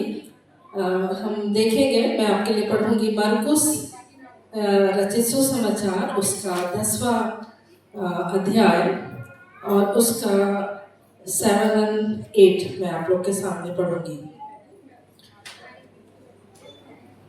6 से पढ़ूंगी। पर इस सृष्टि के आरंभ से परमेश्वर ने नर और नारी करके उनको बनाया। इस कारण मनुष्य अपने माता पिता से अलग होकर अपनी पत्नी के साथ रहेगा और वे दोनों एक तन होंगे। इसलिए वे अब 2 नहीं पर एक तन है। मैं सुबह जब मनन कर रही थी और दूसरे वर्ष थे, लेकिन ये वर्ष आया, मैंने प्रभु से पूछा मेरे टॉपिक से इसका क्या संबंध है। प्रभु ने कहा कि बहुत बड़ा संबंध है, क्योंकि वचन में लिखता है वे दोनों एक तन होंगे, इसलिए वे अब 2 नहीं पर एक हैं। और इस चीज को मैं अपने टॉपिक से, जो आज मेरा मेडिकल टॉपिक है, बताना चाह रही हूँ कि हम जो महिलाएं होती हैं इस वचन को शायद भूल जाती है। मैंने भी सीखा, यहाँ पे हस्बैंड और वाइफ दोनों एक हैं, लेकिन हम जो वाइफ है 50% जो अपना पार्टनर है उसका केयर करती है। बाइबल सिखाती है दोनों अंग एक अंग है। हम एक अंग की हेल्प लेते हैं, ध्यान रखते हैं। हम सब बहनें, मैं पीछे लंबा नहीं बोलूँगी, बस ये कहूँगी कि आज जब आप आई हैं तो घर में बच्चों के लिए, हस्बैंड के लिए, अपने लॉस के लिए टिफ़िन बनाकर, टिफ़िन रेडी करके, सर्वेंट को ढेर सारे इंस्ट्रक्शन दे करके, और उसके बाद शाम की भी प्लानिंग करके कि लेट हो जाएगा तो ऐसा ऐसा करना। यदि आप जाके कुकिंग करती हैं तो ये भी बता के आई होंगी, मैं आ जाऊँगी बना के दूँगी, चिंता मत करना। एग्री करते हैं? तो मैं भी ऐसे ही करती हूँ। लेकिन जब कुछ समयों से मैंने इस सब्जेक्ट पे काम करना शुरू किया तो मेरे हस्बैंड ने मुझे सिखाया, जो सर्जन है और वो कैंसर सर्जन भी है,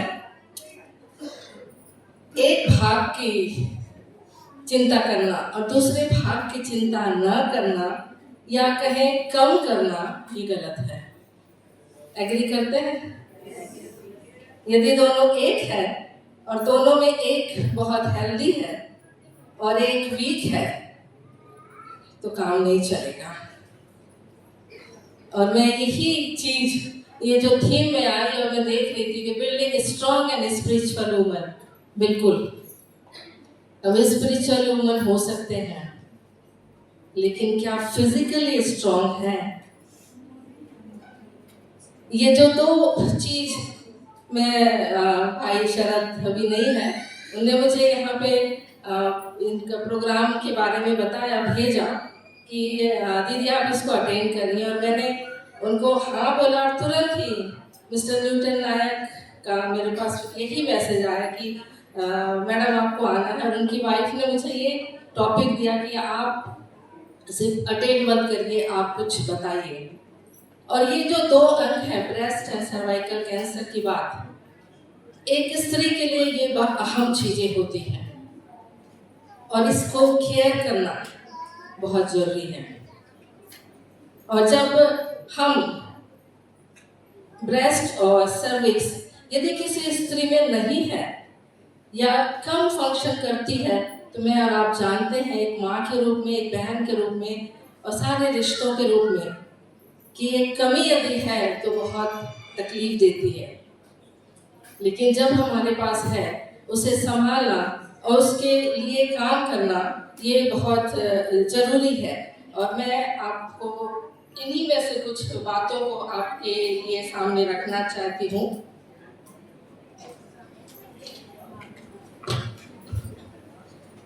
मैं आपको जो मुझे सजेस्ट किया गया, मैं उसमें ये बताना चाहती हूँ कि जो हमारा वर्ल्ड वाइड में 13% 1:8 रेशियो, 8 में से 1 जो महिला होती है, ये ब्रेस्ट कैंसर उसको होता है। और ब्लैक वुमन हम निकालें जो होते हैं, उनमें ये ज़्यादा पाया जाता है। और इसके लिए जो हम रेशियो निकाला जाता है कि second most common cause of death breast cancer से होती है। सारे कैंसर में यदि रेशियो निकालें तो ब्रेस्ट कैंसर से बहुत ज़्यादा लोगों की डेथ होती है। लेकिन इस रिस्क को मेरे और आपके हाथ में है।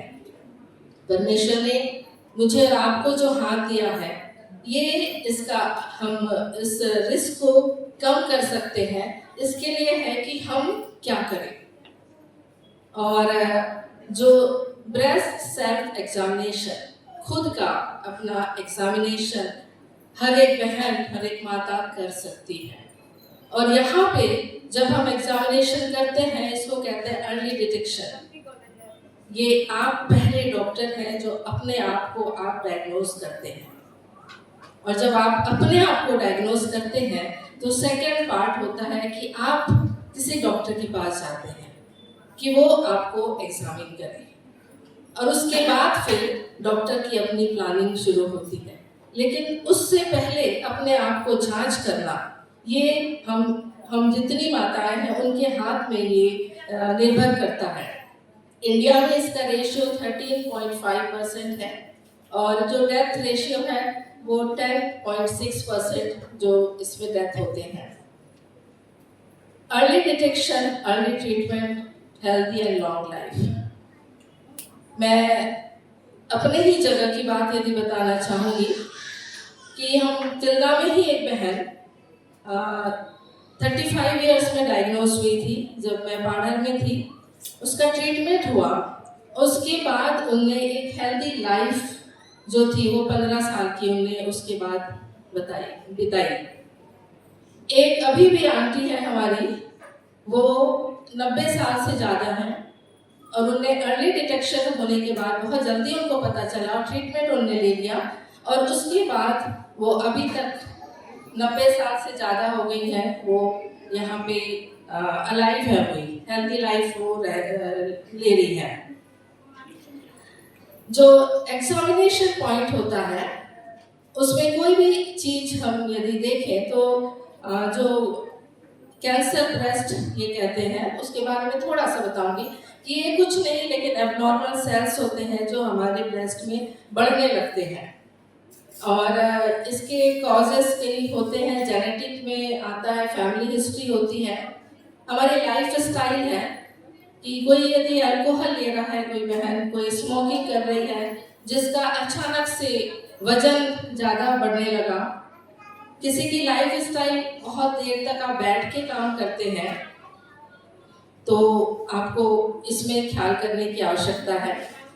उसके बाद एनवायरनमेंट, जो हमारे जो ऐसी महिलाएं जिनका माहवारी मेंसेस खत्म हो गया है और वो हार्मोनल ट्रीटमेंट लेती हैं, उनमें ब्रेस्ट कैंसर की संभावना ज़्यादा बढ़ जाती है। यदि कुछ कारणों से छाती में कुछ चीज़ें हुई हैं और उसके कारण उनको रेडिएशन दिया गया है, तो ये भी ब्रेस्ट कैंसर को बढ़ावा देता है। जो बहनें उनका बहुत टाइम से पहले अर्ली मेंस्ट्रुएशन होता है और जिनका लेट मेनोपॉज होता है, उनको भी ये चीज ब्रेस्ट कैंसर होने की संभावना बढ़ जाती है। जिन माताओं के बच्चे नहीं होते या बहुत लेट एज ग्रुप में वो माँ बनती है, तो उनको ये चांस ज़्यादा होता है। इसको कैसे डायग्नोज करेंगे? ये सिंपल जो आपको मैं आज बताने वाली हूँ वो ये है कि हर एक महिला, आप इसको 1 महीने में एक बार अपने ब्रेस्ट को एग्जामिन अपने सिंपल हाथों से, कुछ अलग टेस्ट नहीं होता है, आप अपने हाथों से कर सकते हैं। और वो फिंगर के जो होते हैं उसमें आपको रोटेटिंग मूवमेंट से आपके ब्रेस्ट को घुमा के देखना कहीं कोई गठान तो नहीं है, कोई बड़ी चीज नहीं है। आप जब नहाने जाते हैं आप चेक कर सकते हैं आपके स्किन में कोई डिस्कलर, कोई स्किन चेंजेस तो नहीं हुए हैं। उसके बाद आपके जो दोनों ब्रेस्ट है वो नॉर्मल साइज पे है कि नहीं, कि कहीं कोई साइज बड़ी छोटी तो नहीं, कुछ जगह में चमड़े स्किन में खिंचाव तो नहीं है, कोई दबाव तो नहीं है, कुछ डिस्चार्ज तो नहीं है। आप इतना कर सकते हैं, इसके लिए कोई मेरी डॉक्टर की किसी की जरूरत नहीं है। यदि आपको वहां पे छोटा भी गठान लम्प फील होता है, सबसे ज्यादा मुश्किल बात ये होती है कि ब्रेस्ट कैंसर में दर्द नहीं होता। जब आपको पेन पता चलता तब तक लेट हो चुका होता है। और जब आप सब लोग जानते हैं स्टेज 3-4 आप सीधे सुनते हैं कि स्टेज 3 में गया, स्टेज 4 में गया, तो आप समझ लीजिए पेन हो रहा है तो गड़बड़ है। हम महिलाएं क्या करती हैं, चलता है, दर्द तो नहीं हो रहा, इतना दर्द तो सह सकते हैं।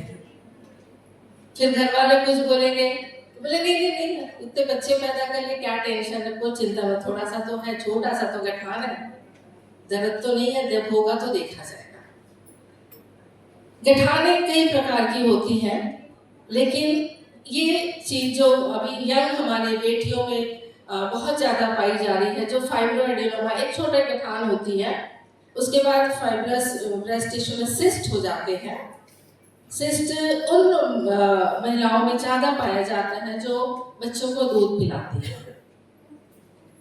तो इसके लिए आप गठान को फील कर सकते हैं। कभी कभी कुछ महिलाओं में जो होता है कि बहुत ज्यादा हार्मोन सिक्रेट होने के कारण उसमें फाइब्रोलिटिक चेंजेस भी होते हैं।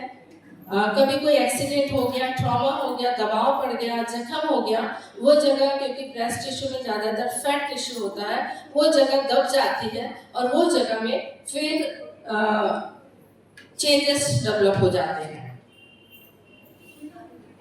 ज़्यादा हार्मोन की जब बात हम करते हैं तो ये हमारे शरीर में जो एस्ट्रोजन लेवल है उसको बढ़ने के कारण हम यहाँ पे इन छोटे जो गठाने हमारे ब्रेस्ट में होती हैं उसको हम पाते हैं। इसका जो फर्क हमें देखना है कि जो कैंसर की गठाने हैं और जो कैंसर नहीं है। कैंसर जो इसमें नहीं है वो गठाने आपको मिलेंगी, एक स्मूथ मार्जिन रहेगा। कैंसर वाले हैं वो इरेगुलर सा होगा, उसमें कुछ शेप आप नहीं पता कर पाएंगे। आप जो बाकी के गठाने हैं उसमें आप पाएंगे कि ये सॉफ्ट होगा, मोबाइल हिल डुल रहा है, लेकिन जो कैंसर की गठाने होती हैं वो हार्ड होती हैं, इरेगुलर होती हैं और वो आपके शेप को चेंज कर देगी, डिस्चार्ज, कलर, ये सब बदल देगी। लेकिन जो नॉर्मल गठाने होती हैं उसमें ये चीज़ नहीं पाई जाती। वो दर्द नहीं होगा, पेनलेस होता है, स्मूथ बॉर्डर हो जाएगा, मूवेबल होगा, पेन नहीं होगा। ये आप कर सकते हैं, एग्री कर रहे हैं? इसमें कोई शंका तो नहीं होनी चाहिए। तो जब ये चीज हम पा लेते हैं तो एक टेस्ट मुझे लूसी मैडम ने बोला था कि मैडम एक टेस्ट को आप जरूर बता देना। वो है कि इस टेस्ट को करने के लिए एक मेमोग्राफी होती है। अल्ट्रासाउंड वगैरह ठीक है, बाकी लैब टेस्ट है, डॉक्टर करते हैं, मैं करती हूँ, सब डॉक्टर करते हैं। लेकिन मेमोग्राफी यदि कोई डॉक्टर लिखता है तो हम बहनें डर जाती हैं, ये क्या टेस्ट है? ये कोई नहीं, जैसा आप सिंपल एक एक्सरे कराते हैं वैसे ही ये ब्रेस्ट का एक्सरे है, जो लो डेंसिटी एक्सरे में फिल्म में से लिया जाता है। और ये वहाँ पे एक छोटी सी भी गठान, मिलीमीटर की भी गठान होगी जो इसमें हमें पता चल जाती है, और उसके बाद आगे की चीज में हम चले जाते हैं। तो मेरी बहनों, ये जो चीज हम देख रहे हैं कि सेल्फ ब्रेस्ट एग्जामिनेशन, ये हमारे लाइफ में बहुत इजी हम कर सकते हैं और हम अर्ली डिटेक्शन कर सकते हैं। क्योंकि जब हम अर्ली डिटेक्ट करेंगे, बहुत सारी गठानें ऐसी होती हैं जो नॉन कैंसरस हैं, लेकिन हमारी गलतियों से वो बढ़ती जाती है और हम उसको फिर चेंज कर लेते हैं कैंसर में। क्योंकि जो गठानें होती हैं वो यदि प्रोलॉन्ग बॉडी में नहीं है तो वो कैंसर में बदल जाती है। तो ये हमें ख्याल करने की आवश्यकता है। दूसरा चीज में, ये सेकेंड मोस्ट कॉमन कॉज है महिलाओं में, एक जो डिजीज होता है उसमें। और ग्लोबली जो देखते हैं 7% डेथ होती है, इंडिया में ये थोड़ा ज़्यादा है, ये 30.7% का चीज़ है। और इसमें भी अर्ली डिटेक्शन जो है वो बहुत मायने रखता है। लेकिन अब आप बोलेंगे कैंसर सर्विक्स हम कैसे देखेंगे? ब्रेस्ट एग्जामिनेशन तक तो ठीक है, सर्विक्स कैसे एग्जामिन करेंगे? इसको एग्जामिन करने के लिए कुछ नहीं, ये पता करना है कि आपको एबनॉर्मल पीरियड्स तो नहीं आ रहे हैं। ये एक पहली चीज हमें देखने की आवश्यकता है। अब यदि आप बोलेंगे एबनॉर्मल है तो नॉर्मल क्या है? नॉर्मल जानना जरूरी है। जो हम डॉक्टर्स जो लेते हैं 28 डेज, 28 दिन का महीना नॉर्मल, लेकिन 24 से लेकर के 24 to 34 डेज जो पीरियड है वो नॉर्मल के रूप में माना जाता है। यदि मेंसेस फ्लो 5 to 7 डेज है तो भी नॉर्मल है। यदि 3 to 5 है, 3 to 7 ये नॉर्मल है। हमारी यंग बेटियों में ये 21 से 45 डेज का भी होता है। यदि ये रेगुलर है तो नॉर्मल है, ठीक है। उसके बाद जो 40 इयर्स के बाद जो हमारी बहनें हैं, माताएं हैं, उनमें पीरियड का ड्यूरेशन कम होने लगता है। जो 7 डेज था, 5 डेज था, वो थोड़ा कम हो जाता है, सिक्रेशन कम हो जाता है। लेकिन ये सारी बातें जो मैंने आप लोग के सामने रखी, वो यदि बदल करके उसका यदि टाइमिंग्स चेंज हो गई, जो 24 डेज से 34 बोला वो यदि चेंज हो गई, यदि जो 7 डेज का मैंने टाइम बताया उसमें नंबर ऑफ डेज बढ़ गए, ज़्यादा हो गया, यदि आपकी जो पीरियड्स रेगुलर, ये हर बहनों में फर्क होता है। आप समझ सकते हैं कि यदि आपको नॉर्मल से बहुत कम हो गया या बहुत ज़्यादा होने लगा, या आप बोलते हैं कभी कभी कि मेरे क्लॉट्स जा रहे हैं, आपको ये मिलने लगा, आपकी जो डेट मैंने उसके बीच में ब्लीडिंग शुरू हो गई, ये सारी चीजें एबनॉर्मल कहलाती हैं। और ये हम लोग इसको बहुत बड़ा वेट एबनॉर्मल यूटेराइन ब्लीडिंग ये बोलते हैं। और ये एबनॉर्मल चीज यदि हमारे लाइफ में हम अनुभव कर रहे हैं तो इसके लिए डॉक्टर के पास जाने की जरूरत होती है।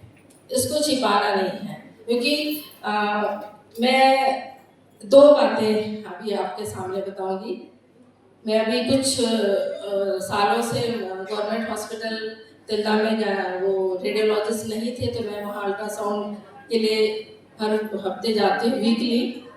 अभी 3 वीक्स पहले मैं अल्ट्रासाउंड करने गई और मेरे पास एक मेरी स्टाफ ने वहाँ की बताया कि एक बच्ची है मैडम 13 इयर्स की, 13 साल की है और उसका सोनोग्राफी करना है। तो मैं सिर्फ वहाँ पे प्रेगनेंसी वालों का करती हूँ गवर्नमेंट के लिए। तो मैंने बोला 13 इयर्स में तुम किसको करा रही हो? मैं 13 इयर्स का नहीं करूँगी। उन्होंने बोला मैडम प्रेग्नेंट है। मैं बोली फाइल लेकर आओ मेरे पास। बहनों, मैं ये चीज़ देख के मेरे आँख में आंसू आ गए और मैं उसको देखी हूँ, इसलिए मैं आपको बता सकती हूँ कि वो 7-8 मंथ्स की प्रेग्नेंट रही होगी। मैंने फिर उनको रिफ्यूज़ किया कि मैं प्राइवेट सेक्टर में डॉक्टर हूँ, मैं गवर्नमेंट डॉक्टर हूँ नहीं, क्योंकि ये मेडिको लीगल केस है, क्योंकि उसमें लिखा हुआ था मेडिको लीगल। मैं नहीं चाहती कि मैं उसके लिए फिर बार बार रायपुर कोर्ट के लिए आऊँ, तो ये केस मैं नहीं करूँगी। ये बताने का मेरा मकसद ये है कि 7 मंथ्स में उसको हॉस्पिटल लाया जा रहा है, गलती किसकी है? गलती किसकी है? पेरेंट्स की। मेरी बहनों, मैं बहुत नाराज होती हूँ जब बच्चे हिस्ट्री नहीं देते, मैं उनकी मम्मी लोग को डांटती हूँ। आप क्या करती हैं? आप क्या करती हैं? मुझे इतने बड़े मन से ये कहने में शर्म नहीं आती कि मेरी बेटी खुद डॉक्टर है, MD पैथोलॉजी कंप्लीट कर रही है, स्टिल मैं पूछती हूँ कि उसके पीरियड्स कैसे हैं। बात ये नहीं है मेरी बहनों कि मैं आपकी बेटी को कहती हूँ कि वो खराब है। बात ये है कि जमाना खराब है और अपने बच्चों को संभालना एक माँ की जिम्मेदारी है। और ऐसे ही एक बुजुर्ग आंटी मेरे पास आई और जब मैंने डायग्नोस किया कैंसर सर्विस, मैंने उन्हें बोला इतने दिन क्या कर रहे थे आंटी आप? अम्मा बुजुर्ग थी, गांव की है, मैं तो गांव एरिया में काम करती। बोले अम्मा इतने दिन तक कहाँ करते रहे, काम नहीं आया? वो बोलती है नहीं, वहाँ गाँव में पूछ रहे हैं और दूसरे सबसे पूछ के सलाह लेना मत करिए। आपका शरीर है, आपका अंग है, एक्सपर्ट के पास जाइए। जो काम आपको करना है आप करिए, जो काम एक्सपर्ट का है आप उससे करने बोलिए। और वो आई और उनसे जब पूछा गया, यहाँ तक बात खत्म नहीं होती। जब मैंने कहा कि मैं आपको एड्रेस बना के देती हूँ, रायपुर में आपके लिए बात कर दूंगी, मेरी जितनी पहचान है कि आपका जल्दी से ट्रीटमेंट हो जाए। उनके फैमिली मेम्बर बोले मैडम इनको कुछ मत बोलिए, क्या हो गया, इनको बाहर भेजिए। अब आके बैठे, उनका कहना था कि हम इतनी हैसियत हमारी नहीं है मैडम कि हम रायपुर ले जा सके, मैं कहरा भी ले जाए, फ्री ट्रीटमेंट कराए। लाइफ खत्म। अभी मैं कुछ बोल नहीं पा रही हूँ कि अपनी मम्मी के लिए कुछ करूँ। मेरे प्रियो, अपने आप के अपने शरीर को पहचानना, उसका आदर करना हमारा अपना कर्तव्य है, ये बहुत जरूरी है। तो हम एब्नॉर्मल यूटेराइन ब्लीडिंग को देखें तो ये कई चीज़ें हैं। यूटेराइन फाइब्रॉइड जो गठाने साधारण भाषा में बोलते हैं, वो हम उसमें पाते हैं। कभी कभी जिनकी माहवारी यदि खत्म हो गई, ब्लीडिंग हो रही, तो मोस्टली उनमें अंदर से एक पॉलिप, आपने सुना होगा एंडोमेट्रियल पॉलिप कहा जाता है, यूटेराइन पॉलिप होता है, जिसके कारण बीच बीच में ब्लीडिंग होती है। फाइब्रॉइड के लिए एज के हिसाब से ट्रीटमेंट किया जाता है, इसमें कोई डरने की बात नहीं। यदि किसी के बच्चे नहीं है उसके लिए अलग ट्रीटमेंट है, जिनने फैमिली कंप्लीट कर ली उनके लिए अलग ट्रीटमेंट है। मेडिसिन भी आजकल बहुत अच्छे आ चुके हैं। यदि आप ऑपरेशन नहीं कराना चाहते हैं, साइज के हिसाब से डरने की आवश्यकता नहीं है। यदि अल्ट्रासाउंड में मिलता है आपको एबनॉर्मल है, जरूर ट्रीटमेंट कराइए, डरने की बात इसमें नहीं है। पॉलिप के लिए भी है, ये भी एज से रिलेटेड है, उसको भी एज के हिसाब से किया जाता है। जब हम बेटियों में, अभी आपको बहुत सुनने में आया है कि इसको पॉलीसिस्टिक ओवेरीज है, और ये हार्मोनल डिसऑर्डर है। इसमें हम देखते हैं ये हेरिडिटरी भी है, हार्मोन रेजिस्टेंस, इसमें वजन ज़्यादा बढ़ जाता है। आप लोग सब जानते हैं कि इंसुलिन इसमें काम रेजिस्टेंस हो जाती है हमारी बॉडी, और हमारी बेटियां इसलिए वजन इनका ज़्यादा हो जाता है। ओवरी में भी इन्फ्लेमेशन होता है, हार्मोन कम होते हैं, और इसके कारण से जो हमारी मेंसेस है वो बिगड़ जाती है। इसके दो इफेक्ट हमारे लाइफ में, हमारे बच्चों की लाइफ में आते हैं। एक तो उनकी लाइफ में टेंशन, मैरिटल लाइफ डिस्टर्बेंस, बच्चे का ना होना, ये एक भाग है जो डिस्टर्बेंस लाता है। दूसरा भाग होता है कि ऐसे ही हमारी बेटियां डिप्रेस हो जाती हैं अपने वजन के कारण से, उनको बहुत स्ट्रेस होने लगता है, उनका बीपी बढ़ता है, शुगर बढ़ता है, उनके चेहरे पे बहुत ज़्यादा एक्नी हार्मोन के कारण, ये सारे चेंजेस के कारण होने लगते हैं। स्किन डिस्कलर, कभी कभी हेयर्स आप देखे हैं कि उनके, तो ये चीज़ को करने के लिए इसकी बस ये है, हम माताओं को, जैसा मैं कह रही थी, आप अपने बच्चों का रेगुलर मेंसेस को लिखें, उन्हें सिखाएं। और इसका ट्रीटमेंट भी कुछ नहीं, सिंपल मेडिसिन होता है, आप 3 to 6 मंथ मेडिसिन ले सकते हैं सिंसियरली। लेकिन यहाँ पे यदि स्ट्रेस है और स्ट्रेस होने के बाद आप केयर नहीं करेंगे तो स्ट्रेस बढ़ते जाएगा। इसलिए माताओं की जिम्मेदारी होती है, जैसे हमारे आंटी अभी बोल रही थी, आप बोलिए, उनसे बातचीत करिए, उनके साथ बैठिए और उनको काउंसलिंग करिए, जिससे वो आपके ऊपर विश्वास करके आगे बढ़ सकेंगे। ये जो डिस्चार्ज जो हम देख रहे हैं अब नॉर्मल है, अलग अलग एज के हिसाब से ब्लीडिंग डिसऑर्डर में हम आप आते हैं। इसका जो टेस्ट होता है ये भी पेनलेस होता है, वाइट डिस्चार्ज हम बोल रहे हैं, ब्लीडिंग बोल रहे हैं, उसको हम ओवरलुक करते हैं। लेकिन एक छोटा सा टेस्ट है जो ओपीडी प्रोसीजर है, पैप स्मीयर हम कहते हैं, और पैप टेस्ट आपको कभी डॉक्टर बोला होगा कि करा लेना और आप डर जाते हैं। ये सिंपल टेस्ट है, 10 मिनट्स भी नहीं लगते, ओपीडी प्रोसीजर है, कोई पेन नहीं होता। बस ये है कि वहाँ से थोड़ा सा पानी निकाला जाता है बच्चादानी से, स्लाइड बनाई जाती है और उसको वो हमको फिर रीड करके अब नॉर्मल सेल हमको पता चल जाता है। ये बहुत सिंपल है, इसमें डरने की आवश्यकता नहीं है। हम एनकरेज करें। और जो टेस्ट होती है ये 21 ईयर से 29 तक, इसको हर 3 साल में यदि किसी को एबनॉर्मल यूटेराइन ब्लीडिंग है या वाइट डिस्चार्ज हम जैसा बोलते हैं, पानी जा रहा है, तो हमें हर 3 साल में करा लेना चाहिए। और यदि उससे ज़्यादा एज ग्रुप है और सब चीज़ सही है, ज़्यादा तकलीफ नहीं है, तो एटलीस्ट 5 इयर्स में ये बढ़ के होना चाहिए, क्योंकि जिसको होना है इस एज ग्रुप में यदि पैपिस में नेगेटिव आ रही है तो हमें डरने की आवश्यकता नहीं है, और हम इसे सिंपल एक ओपीडी प्रोसीजर के रूप में कर सकते हैं। एबनॉर्मल यूटेराइन ब्लीडिंग में यही कहना चाहूँगी कि कोई भी डिस्चार्ज, कुछ भी आपका, जैसे मैंने आपको एक रेंज बताई, उससे आगे पीछे कुछ होता है तो आप उसे ओवरलुक ना करें। और जैसा मैं आपको बाइबल से पढ़ के बता रही थी कि ये 2 जगह परमेश्वर ने आपको एक स्त्री होने के लिए दिया है, आप केयर करें अपना। और जब आप ये केयर करते हैं, अपना ध्यान रखते हैं, तो आप समझते हैं कि आप जितने इम्पोर्टेंट अपनी फैमिली के लिए अभी हैं, यदि आप उसको सोचने लगे तो आप उससे कई गुना इम्पोर्टेंट अपनी फैमिली के लिए हैं। आप बस ये ना सोचें कि एक माँ की ड्यूटी खत्म हो गई है, आप ये ना सोचें कि अब मैं बहू थी, बहू की रिस्पॉन्सिबिलिटीज खत्म हो गई। आपकी जिम्मेदारी, आपकी रिस्पॉन्सिबिलिटी नानी दादी बनते तक भी होती है। और यदि एक आप अच्छी नानी दादी हैं तो आप अपने बच्चों को, बच्चे के साथ वो बच्चों को, और जो जनरेशन्स है, जो जनरेशन की ब्लेसिंग तो परमेश्वर देता है, लेकिन जनरेशन का हेल्थ मैं कहती हूँ ये हम माताएं दे सकती हैं अपने बच्चों को। Thank you so much. Thank you so much ma'am for two valuable message. सच में ये जानकारी मेरे लिए भी बहुत हेल्पफुल है। हम जोरदार ताली बजाएंगे मैम के लिए, उन्होंने इतने अच्छे से हमें एक्सप्लेन किया।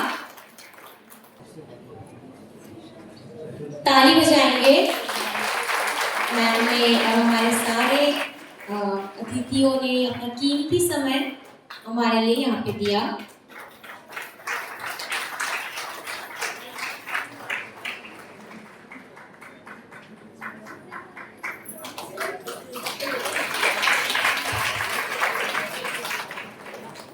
मैं जब पूरा कार्यक्रम में बैठी थी और हमारे रेस्पेक्टेड स्पीकर्स को सुन रही थी, सबके सब यीशु मसीह के वचन को लेकर हमको हमारे लिए अपना अपने अपने क्षेत्र में जो वो लोग हेल्पफुल है हम लोगों के लिए, उसका जब जानकारी दिए, मैं तब खुद के लिए भी बहुत कुछ आज मुझे बहुत सारा नॉलेज मिला। खुद को मैं कैसे प्यार कर सकती हूँ, अपने आप को भी।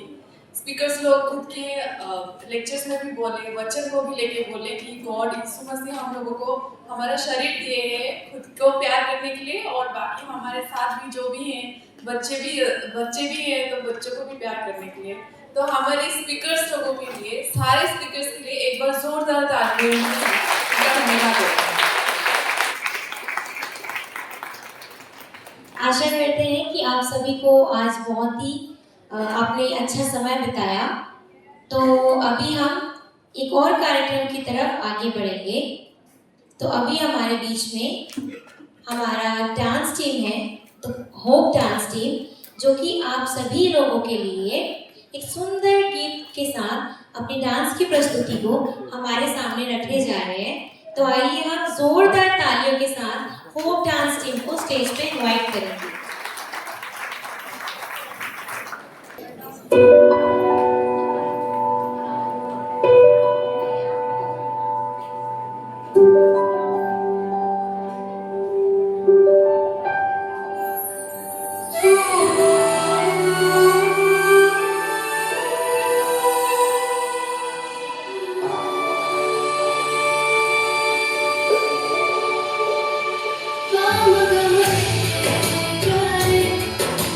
Sa sa sa sa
दुनिया में घोर अंधेरा शैतानी है डाला डेरा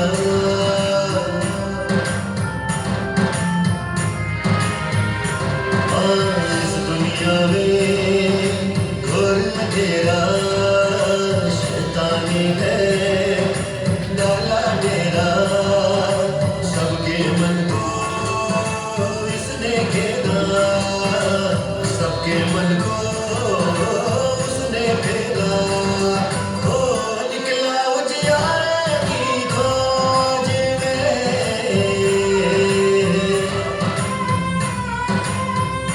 हो निकला उजियारे की खोज में निकला उजियारे की खोज में यीशु पाया यीशु पाया यीशु पाया मार्ग पाया सत्य पाया जीवन पाया रे मार्ग पाया सत्य पाया जीवन पाया रे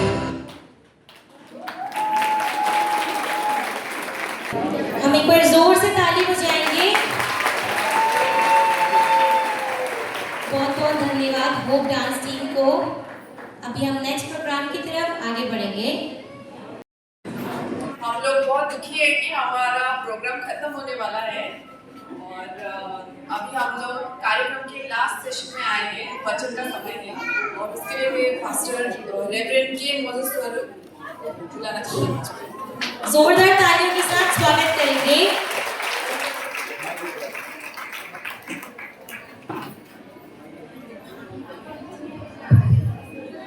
थैंक यू, बहुत बहुत धन्यवाद।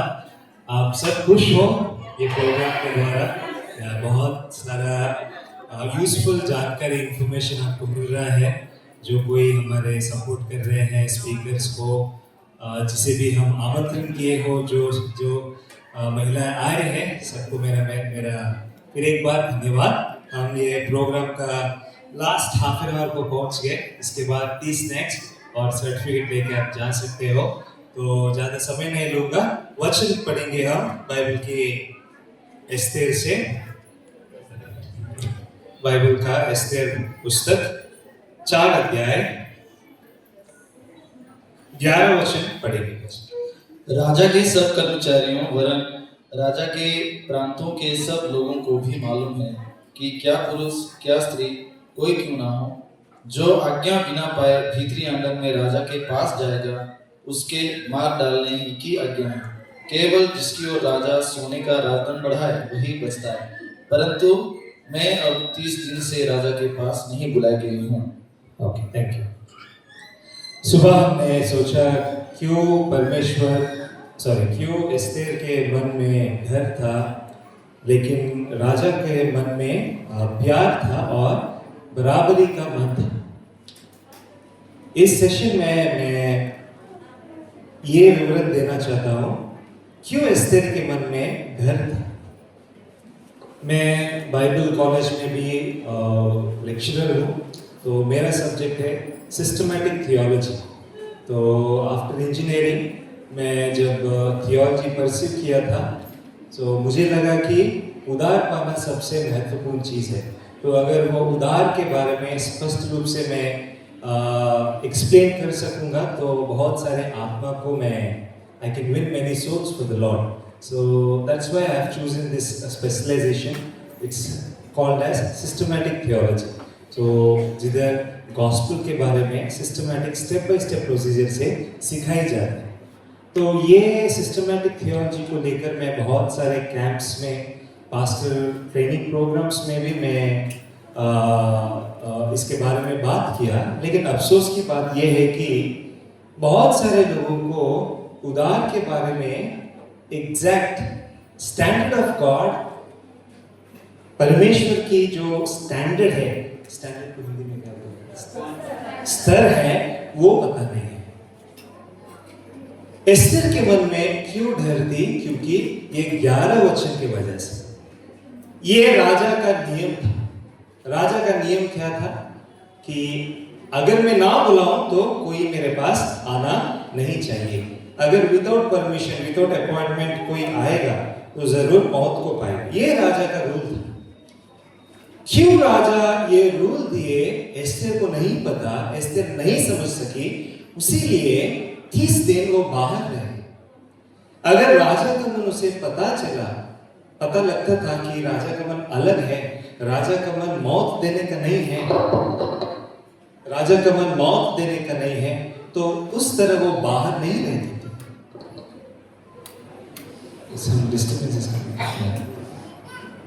क्या है राजा क्यों ये नियम दिए? 11 वचन जब हम पढ़ते हैं, राजा ये नियम दिए। तो ये नियम क्यों दिए, मैं एक उदाहरण देके मैं आपको विवरण दूंगा। जब मैं तेलंगाना में, हैदराबाद में काम करता था, 15 साल उधर सेवकाई का काम किया हूँ। तो जब उधर सेवकाई का काम किया था तो बहुत अवसर मिले कि मैं कुछ नेता लोगों को मिल सकूं हमारे कलीसिया के काम पे या कुछ प्रोग्राम्स को आमंत्रण करने के लिए। तो जब भी मैं कुछ मंत्री के पास या नेता के पास जाता था, बहुत सारा भीड़ रहता था। और सब वो भीड़, कौन सा भीड़ है? वो भीड़ टाइम पास वाला भीड़ है। मुझे इधर का सिचुएशन नहीं पता क्योंकि इधर के नेताओं को मैं नहीं मिला, लेकिन सेम है। कोई बोलता है सर मेरा बर्थडे है, फोटो खिंचवाने के लिए आया। कोई बोलता है कि सर ये मेरा फ्रेंड है, नया है, मैं इंट्रोड्यूस करने के लिए आया। केवल वो मंत्री के आंखों में, नेता के आंखों में रहना चाहते हैं, इसीलिए एक शॉट लेके आते हैं और मंत्री या नेता के पास आ जाते हैं। आप सोचिए, जब इस तरह के लोग मंत्री के आजू बाजू रहते हैं तो मंत्री या नेता को कैसे लगता है? शायद इस संसार के नेताओं को अच्छा लगता है कि ज्यादा भीड़ उनके आजू बाजू है, लेकिन सही नेता को कैसा लगेगा? ये सब लोग मेरा समय को बर्बाद कर रहे हैं। राजा एक बहुत ताकतवर आदमी है और हर कोई राजा के पास आना चाहता है, लेकिन राजा का मन क्या है कि जिनके मन में केवल मैं ही रास्ता हूं, बिना मेरे मदद वो मर जाएंगे, उस तरह के लोग मुझे चाहिए। राजा का मन क्या है? केवल मैं रास्ता बनना चाहिए लोगों को। अगर इस विषय में कुछ मैं उदाहरण दूं तो हम यूहन्ना का 2 अध्याय में हम वचन पढ़ सकते हैं कि यीशु मसीह मेरी के साथ बोलते हैं, माँ के साथ, मेरा समय अभी भी नहीं है। क्या है उनका समय? हमारे पास कुछ समय है क्या? मुहूर्त है क्या? ये ऐसा नहीं है। यीशु मसीह क्यों बोल रहे हैं कि मेरा समय अभी नहीं आया? क्योंकि लोग व्यस्त थे दूसरे रास्ताओं को खोजने में। लोग रास्ताओं को खोज रहे हैं। आप सोचिए, आज भी जब प्रोग्राम का आयोजन कर रहे थे, खाना कुछ कम पड़ गया 10 लोगों का, तो हम तुरंत क्या किए, भागकर होटल को जाके वो 10 लोगों का खाना लाए। वो यूहन्ना का 2 अध्याय में वो एक शादी का दिन था। अब दाखरस खत्म हो गया, तो क्या लोग वैसे ही बैठेंगे और यीशु मसीह के पास आएंगे? नहीं। जब वो दाखरस खत्म हो गया तो वो लोग क्या कर रहे थे?